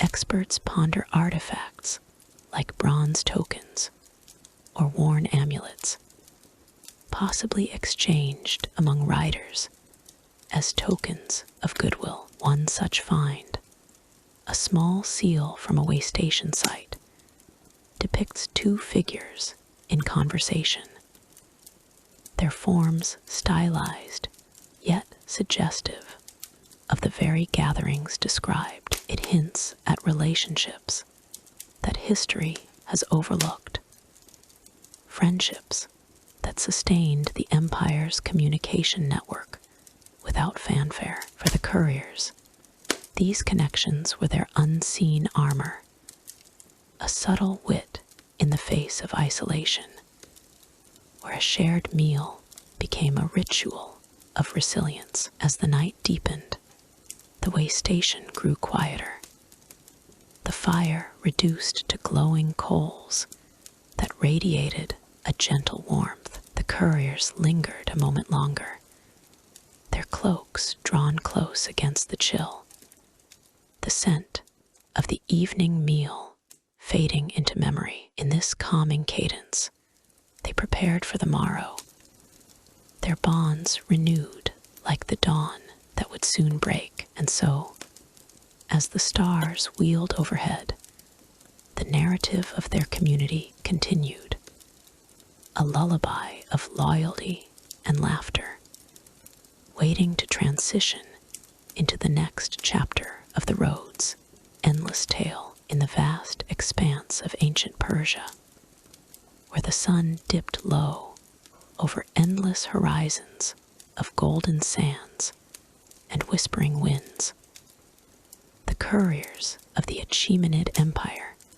moved like shadows cast by the great king's decree. It was the 5th century BCE, a time when the empire stretched from the Aegean Sea to the Indus River, bound together by threads of communication as delicate as silk, yet as enduring as stone. These riders, clad in simple tunics of linen dyed in earthy tones carried the lifeblood of an empire. Scrolls inscribed with the words of kings and satraps, their journeys unfolded under a canopy of stars. A gentle rhythm of hoofbeats echoing across the royal road. A path Herodotus himself marveled at in his histories, where messages flew faster than birds. Imagine a courier named Darius, not the king, but a humble rider from Sardes, his tunic frayed at the edges from countless miles. He wore it loosely over his shoulders, the fabric soft against his skin, warmed by the day's lingering heat. In his saddlebag rested a scroll, its parchment crisp and faintly scented with the ink of far-off scribes, perhaps a missive from Susa to a satrap in distant Bactria, ordering the movement of troops or the collection of taxes. Herodotus recounts how these couriers formed a network so efficient that, as he wrote, neither snow nor rain nor heat nor darkness stays these couriers from the swift completion of their appointed rounds. Yet, in the quiet of twilight, as Darius urged his horse forward, the only sounds were the steady thud of hooves on packed earth and the occasional rustle of leaves from roadside acacias, their branches swaying like lullabies in the breeze. The role of these couriers was the unseen sinew of the empire, weaving together satrapies that might otherwise drift apart like clouds in the sky. Each rider was selected for his endurance and loyalty, trained in the arts of the road by masters who passed down traditions as old as the Achaemenids themselves. Darius, with his strong hands gripping the reins, felt the leather warm and worn, its texture a map of past journeys. As he rode, the air carried the faint, earthy aroma of sagebrush and distant oases, mingling with the metallic tang of his horse's sweat. Herodotus describes how these men covered hundreds of miles, changing horses at way stations dotted along the royal road, where fresh mounts waited in stables filled with the soft nickering of animals and the scent of hay. It was a system born of necessity, ensuring that no satrap waited in vain for word from the capital. On a typical day, Darius would set out at dawn, the first light painting the landscape in soft pastels, the horizon blurring where earth met sky. His horse, a sturdy Persian breed with a coat like polished chestnut, moved with a graceful gait, its hoofbeats a rhythmic pulse that lulled the mind into a trance. As the miles unfolded, the rider passed through varied terrain's arid plains, where the wind whispered secrets through the grass, and gentle hills where wildflowers nodded in the breeze. Sensory memories lingered.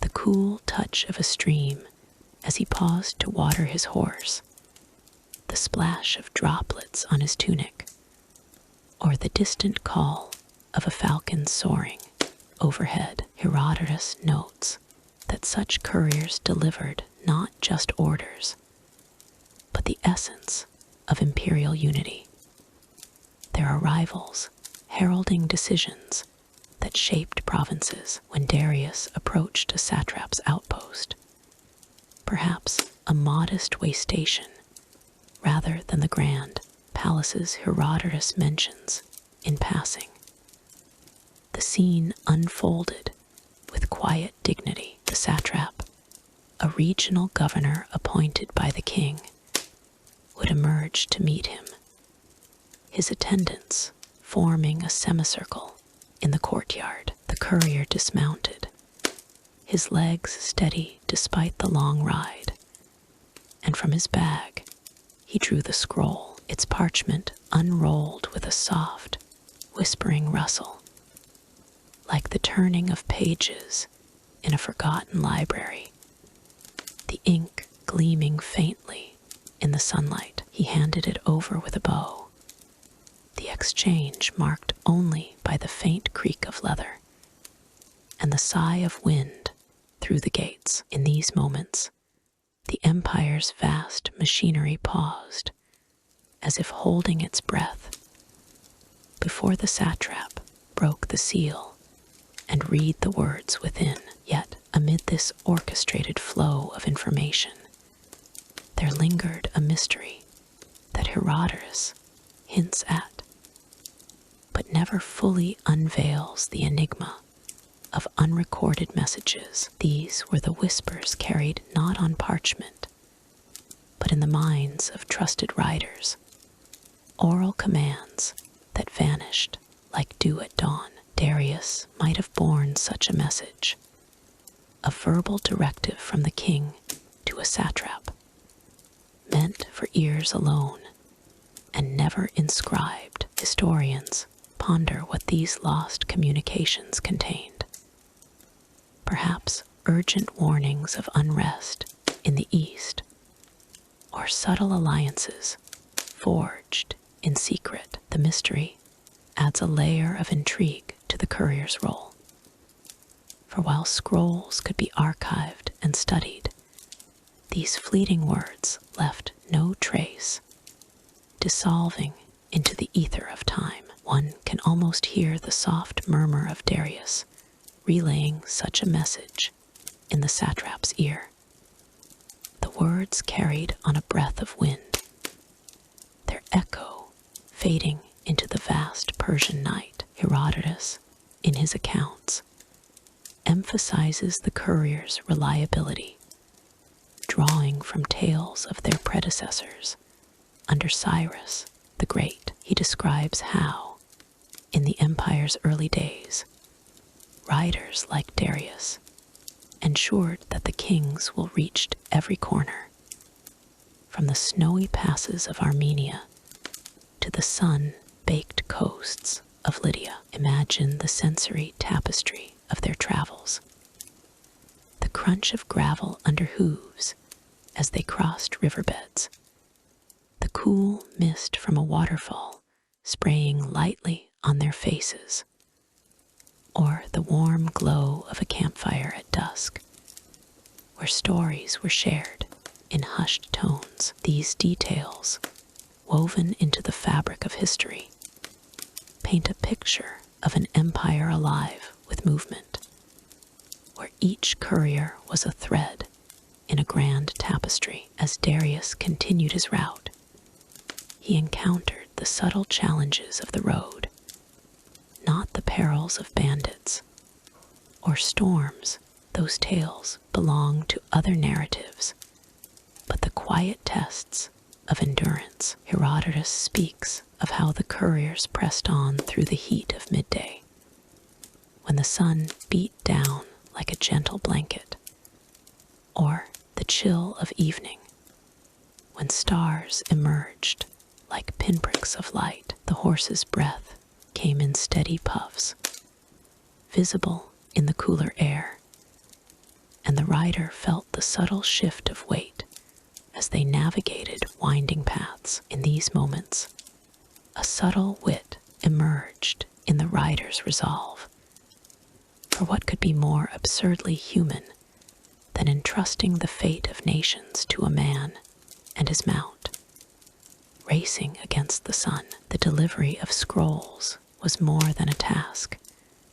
It was a ritual, a dance of duty and destiny. Upon reaching the satrap, Darius would wait for acknowledgement. The air filled with the faint scent of roasting bread from nearby kitchens, and the distant hum of voices. Herodotus recounts similar scenes, where messages arrived just in time to avert crises. Their timely arrival, a testament to the system's genius. Yet the unrecorded messages added a poetic uncertainty, as if the empire harbored secrets that time itself could not capture. Perhaps Darius carried a riddle from the king, a puzzle meant only for the satrap's mind, lost now to the sands of history. In the empire's grand design, these couriers were the heartbeat, pulsing with the rhythm of hoofbeats and the whisper of parchment. Herodotus, ever the observer, notes their unparalleled speed, comparing them to the swiftest of messengers in other lands. As the day waned, Darius would turn his horse toward the next leg, the setting sun casting long shadows that stretched like fingers across the land. The mystery of those unspoken words lingered, a gentle enigma that invited reflection, much like the stars twinkling above. And so, as the courier's tales fade into the quiet night, we glimpse the threads that bound an empire, their stories a soothing lull in the annals of time. From here, our path leads onward to the echoes of other imperial wonders. In the fading light of the 4th century BCE, where the vast Persian plains stretched like a weary tapestry under the sun's gentle descent, the ancient courier system that once bound an empire whispered its final secrets to the wind. No longer did swift riders dash across the routes with the urgency of king's decrees. Instead, the way stations stood as silent sentinels, their stone walls etched with the passage of time. The air carried a soft hush, broken only by the occasional rustle of dry grass or the distant call of a lone bird, evoking a sense of quiet repose amid the empire's unraveling. These way stations, once bustling hubs of activity, now crumbled under the weight of neglect. Their mud brick structures, baked hard by decades of relentless sun, showed cracks like fine veins in aged skin. Riders, clad in tunics frayed at the edges and faded to a dusty gray, moved with a lethargy that mirrored the system's decline. The fabric, once vibrant with the dyes of distant markets, hung loosely on their frames, whispering against their skin with each slow step. The scent of earth and sage lingered in the air, a subtle reminder of the life that had thrived here, now reduced to echoes. Alexander's conquests had swept through like a warm breeze that carried away the old order, leaving behind a landscape altered in ways profound, yet unseen. According to the accounts of Diodorus Siculus, the Macedonians' campaigns disrupted the intricate web of communication that had sustained the Achaemenid Empire for generations. The great King Darius Roman III, in his final days, had relied on this network to summon aid against the invaders. But as Diodorus noted, the system faltered when it was needed most. Way stations along the royal roads, spaced every few parasangs for swift relay, began to fall into disrepair. Posts that once held fresh horses and supplies now stood bare, their wooden beams splintered and weathered, creaking softly in the evening wind, as if sighing in resignation. Imagine a rider approaching one such outpost at dusk. The sky painted in hues of soft lavender and rose, his tunic, worn thin from countless journeys, brushed against the saddle of a horse, whose flanks showed the scars of overwork. The animal's hooves stirred up faint clouds of dust, carrying the earthy aroma that settled on everything like a fine veil. In the distance, the trail wound through gentle hills, now quiet and untraveled, where wildflowers nodded in the breeze, their petals releasing a faint, sweet fragrance that contrasted with the somber scene. Diodorus speaks of how these paths, engineered with such precision under Cyrus the Great, became forsaken after Alexander's victories at Issus and Gaugamela. Yet, he offers no clear explanation for the swift unraveling. The mystery lies in the unrecorded whispers of why this vital artery of the empire decayed so utterly. Perhaps it was the loss of central authority, as Diodorus hints in his histories, with satraps fleeing or turning to self-preservation, leaving the way stations without provisions or oversight. One might picture a rider pausing at a crumbling post, its once polished stone now covered in a layer of soft moss, and wondering at the absence of his fellows. The posts, tall markers that had guided messengers through day and night, leaned precariously. Their inscriptions faded to mere shadows. The air grew cooler as twilight deepened, carrying the subtle chill that made one draw a breath.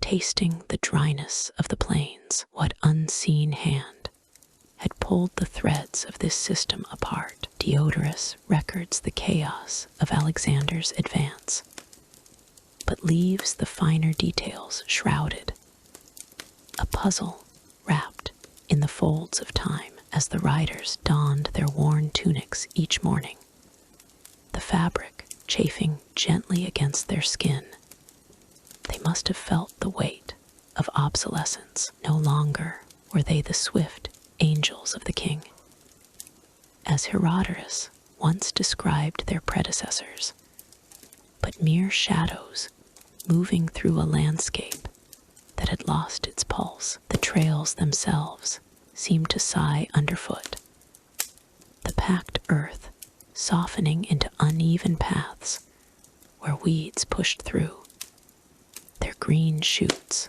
a quiet invasion. A gentle wind might carry the distant sound of a stream, its waters murmuring as if sharing secrets of better days, while the sun warmed the air with a comforting glow that belied the empire's fall. Diodorus, in his methodical recounting, notes how Alexander's forces commandeered these very routes for their own purposes, transforming them into paths of conquest rather than unity. Yet, in the aftermath, as the Persian heartlands settled into a fragile peace, the couriers found their roles diminished. Way stations that had echoed with the clatter of horses and the calls of handlers now stood empty, their hearths cold and their stores depleted. A rider might sit by one such forsaken site, feeling the rough texture of a stone bench under his palms, and gaze at the horizon, where the sky met the earth in a seamless blend of colors. The scent of wild thyme, crushed underfoot, added a herbal note to the air, evoking a sense of natural reclamation. This decline unfolded not in dramatic upheaval, but in subtle erosion, much like the way a river wears down its banks over seasons untold. The riders, their faces lined from years under the sun, continued their routines with a quiet dignity, their tunics whispering tales of loyalty amidst change. Diodorus mentions specific instances, such as the abandonment of outposts in the eastern satrapies, where supplies failed to arrive and messengers grew scarce. One could envision a trail at dawn, the first light casting a golden haze over the landscape, the air crisp and inviting, yet devoid of the familiar bustle. Crumbling posts, their tops weathered smooth by wind and rain, stood as markers of what was lost, their silence a poignant reminder. Yet woven into this narrative is the enigma of the uncharted causes. Why did the system not adapt? As Diodorus puzzles over in his texts, was it the disruption of trade routes, the flight of skilled handlers, or perhaps a deeper malaise that seeped into the empire's core? The mystery lingers like a faint mist at twilight, untouched by the historian's pen. As riders traversed the quiet trails, the soft padding of their horses' hooves on the earth created a rhythmic lull, accompanied by the occasional flutter of a bird's wings, painting a scene of serene dissolution. In the evenings, when the stars began to emerge like distant fires, the way stations took on an ethereal quality. The air cooled, carrying the faint scent of night blooming flowers, and the riders might pause to rest, their worn tunics draped over shoulders as they contemplated the fading legacy. Diodorus recounts how Alexander's successors struggled to maintain such infrastructures. But the Persian courier system, once the envy of the world, slipped into obscurity. The posts, now leaning like tired elders, whispered to the wind, their stories carried away on gentle currents. Through it all, the landscape offered a calming embrace, with sensory details that soothed the soul.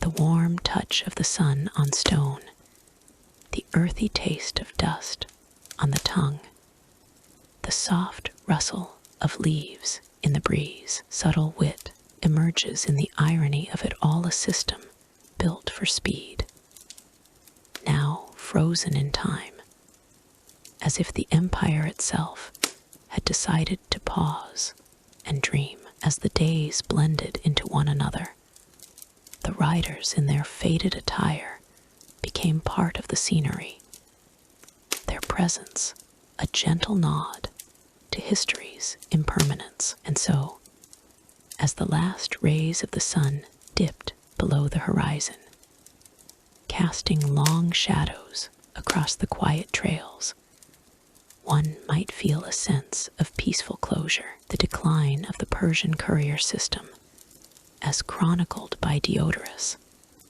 leaves us with this unresolved mystery, a thread dangling in the tapestry of time. Yet in its wake, new paths emerge, drawing us onward to explore what lies beyond. In the hushed expanse of modern Iran's ancient highlands, where the sun dips lazily into a sea of golden sands, a team of archaeologists gathers at the edge of forgotten time. Their tools, gentle as whispers, disturb the slumbering earth, revealing fragments of a bygone era. Here, amid the whisper of wind through dry grasses, lies the enduring legacy of the Persian couriers, those swift messengers who once wove the threads of an empire across vast distances. No tales of decline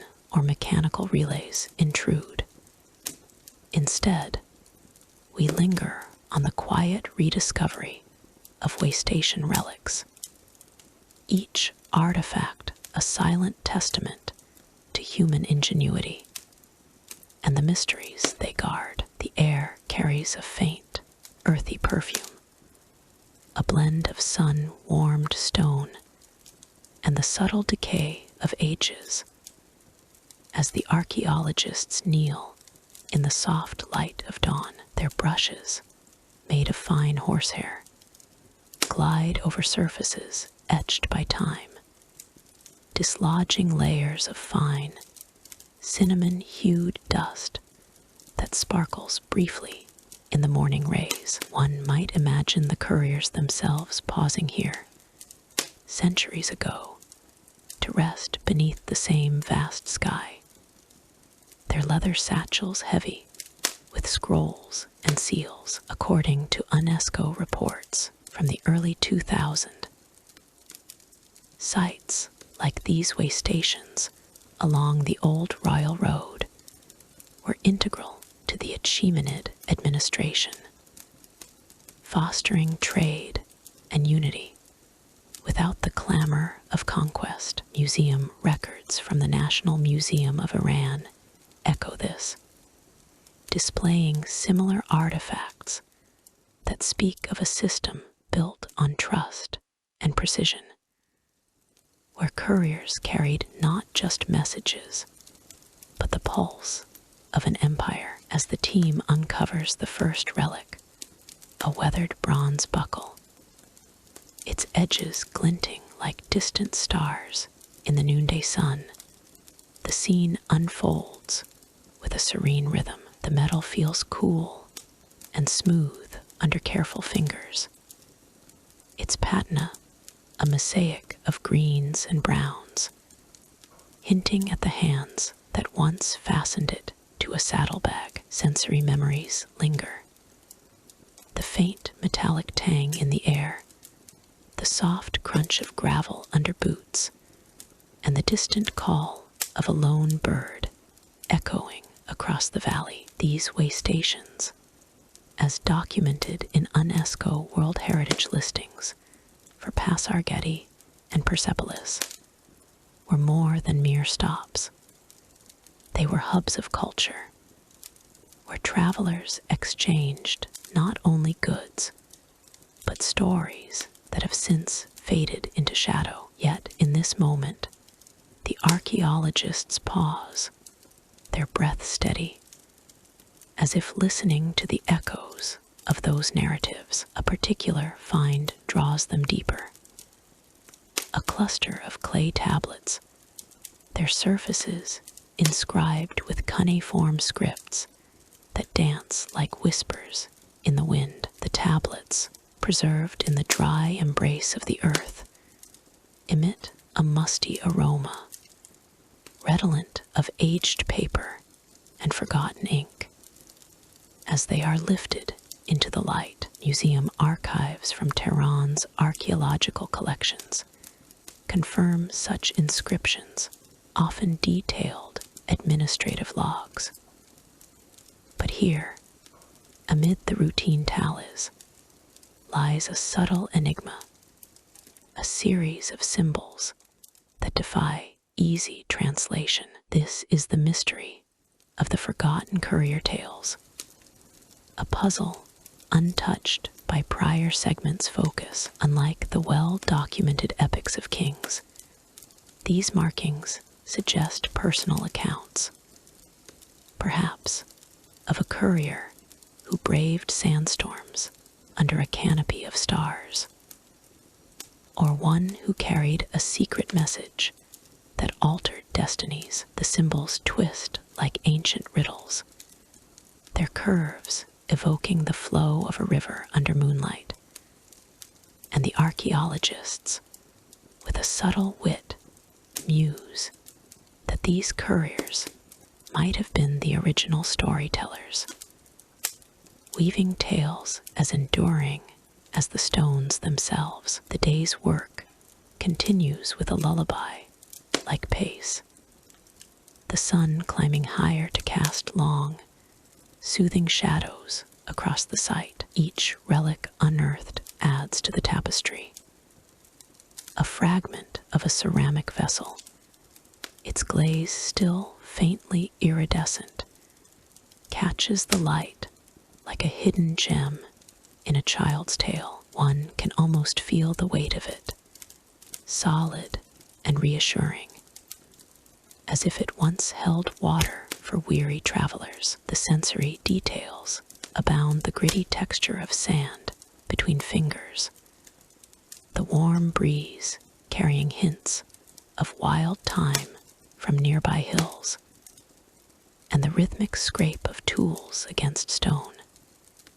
A sound as comforting as a heartbeat. UNESCO evaluations of Iranian cultural heritage emphasize how these way stations symbolized connectivity, influencing later trade routes as far as the Silk Road. Yet, here we focus on their legacy in the artifacts' quiet resilience. As evening approaches, the team uncovers a more intricate piece, a bronze medallion etched with motifs of horses and flames, its surface cool and unexpectedly heavy in the palm, glinting under the softening light. It evokes the courier's legendary speed, their paths illuminated by the same stars that now twinkle above. Historical records from the Iran National Museum detail similar medallions as tokens of service, awarded for faithful journeys. But this one bears an anomaly, a faint engraving that scholars suspect might be a personal cipher. The mystery deepens. Could this be a coded tale of a courier's forbidden love, or a map to a lost cache of messages? With a detached tone, one notes the consequences of such secrets. Empires rise and fall, yet stories persist, buried not in graves, but in the very fabric of the land. The archaeologists, their faces softened by the day's glow, share a gentle laugh at the irony. In an age of instant words, these ancient couriers still hold their mysteries close, like a lullaby unfinished. Deeper into the excavation, the relics multiply, each one a thread in the legacy's weave. A stone pedestal, its edges smoothed by wind and time, stands as a sentinel, its surface warm to the touch and dusted with particles that shimmer like fine mist. The pedestal once supported a marker, perhaps indicating a safe path through treacherous terrain, as corroborated by museum exhibits on Achaemenid infrastructure. Sensory layers enrich the moment. The earthy scent intensifies as tools probe further, revealing fragments of woven fabric, brittle yet evocative of the cloaks couriers might have worn against the chill of night. One imagines the fabric's texture, rough and comforting, carrying the faint, lingering spice of ancient dyes. This legacy, as UNESCO notes in their reports on intangible heritage, extends beyond objects to the cultural memory embedded in Iran's landscape, where every uncovered artifact whispers of human endeavor. Yet, amid the serenity, the mystery of the forgotten tales pulls at the edges. The archaeologists ponder an inscription on a small glazed tile, its colors faded to soft blues and golds, Like the sky at dusk, the tile's surface, cool and slightly uneven, feels like a page from a lost book, and its markings loops and lines that evade full deciphering hint at narratives never chronicled, perhaps a courier's account of witnessing a rare comet or an encounter with nomads in the vast deserts. With subtle wit, they remark that these tales, much like fireflies in the dark, flicker just out of reach, illuminating the human spirit's quest for connection. Historical examples from museum records, such as those from the Persepolis fortification tablets, provide context without overlap, showing how couriers' roles evolved into legends, their exploits inspiring poets long after the empire's zenith. As the sun sinks lower, painting the horizon in hues of lavender and rose, the team pauses to reflect. The way station relics, now carefully catalogued, form a bridge between eras, the dusty stones grounding them in the past, the glinting bronze promising the future. One final artifact, a simple ring of carved bone, smooth and light as a feather, seals the day's discoveries. Its intricate patterns, felt under fingertips, evoke the courier's deft hands, and the mystery lingers. What untold stories does it hold? In this calming cadence, the legacy endures, a soothing reminder that some secrets are meant to be uncovered slowly, like a story told in whispers under the stars. And so, as twilight envelops the site, the archaeologists turn their thoughts ahead to the echoes that await in the chapters yet to come.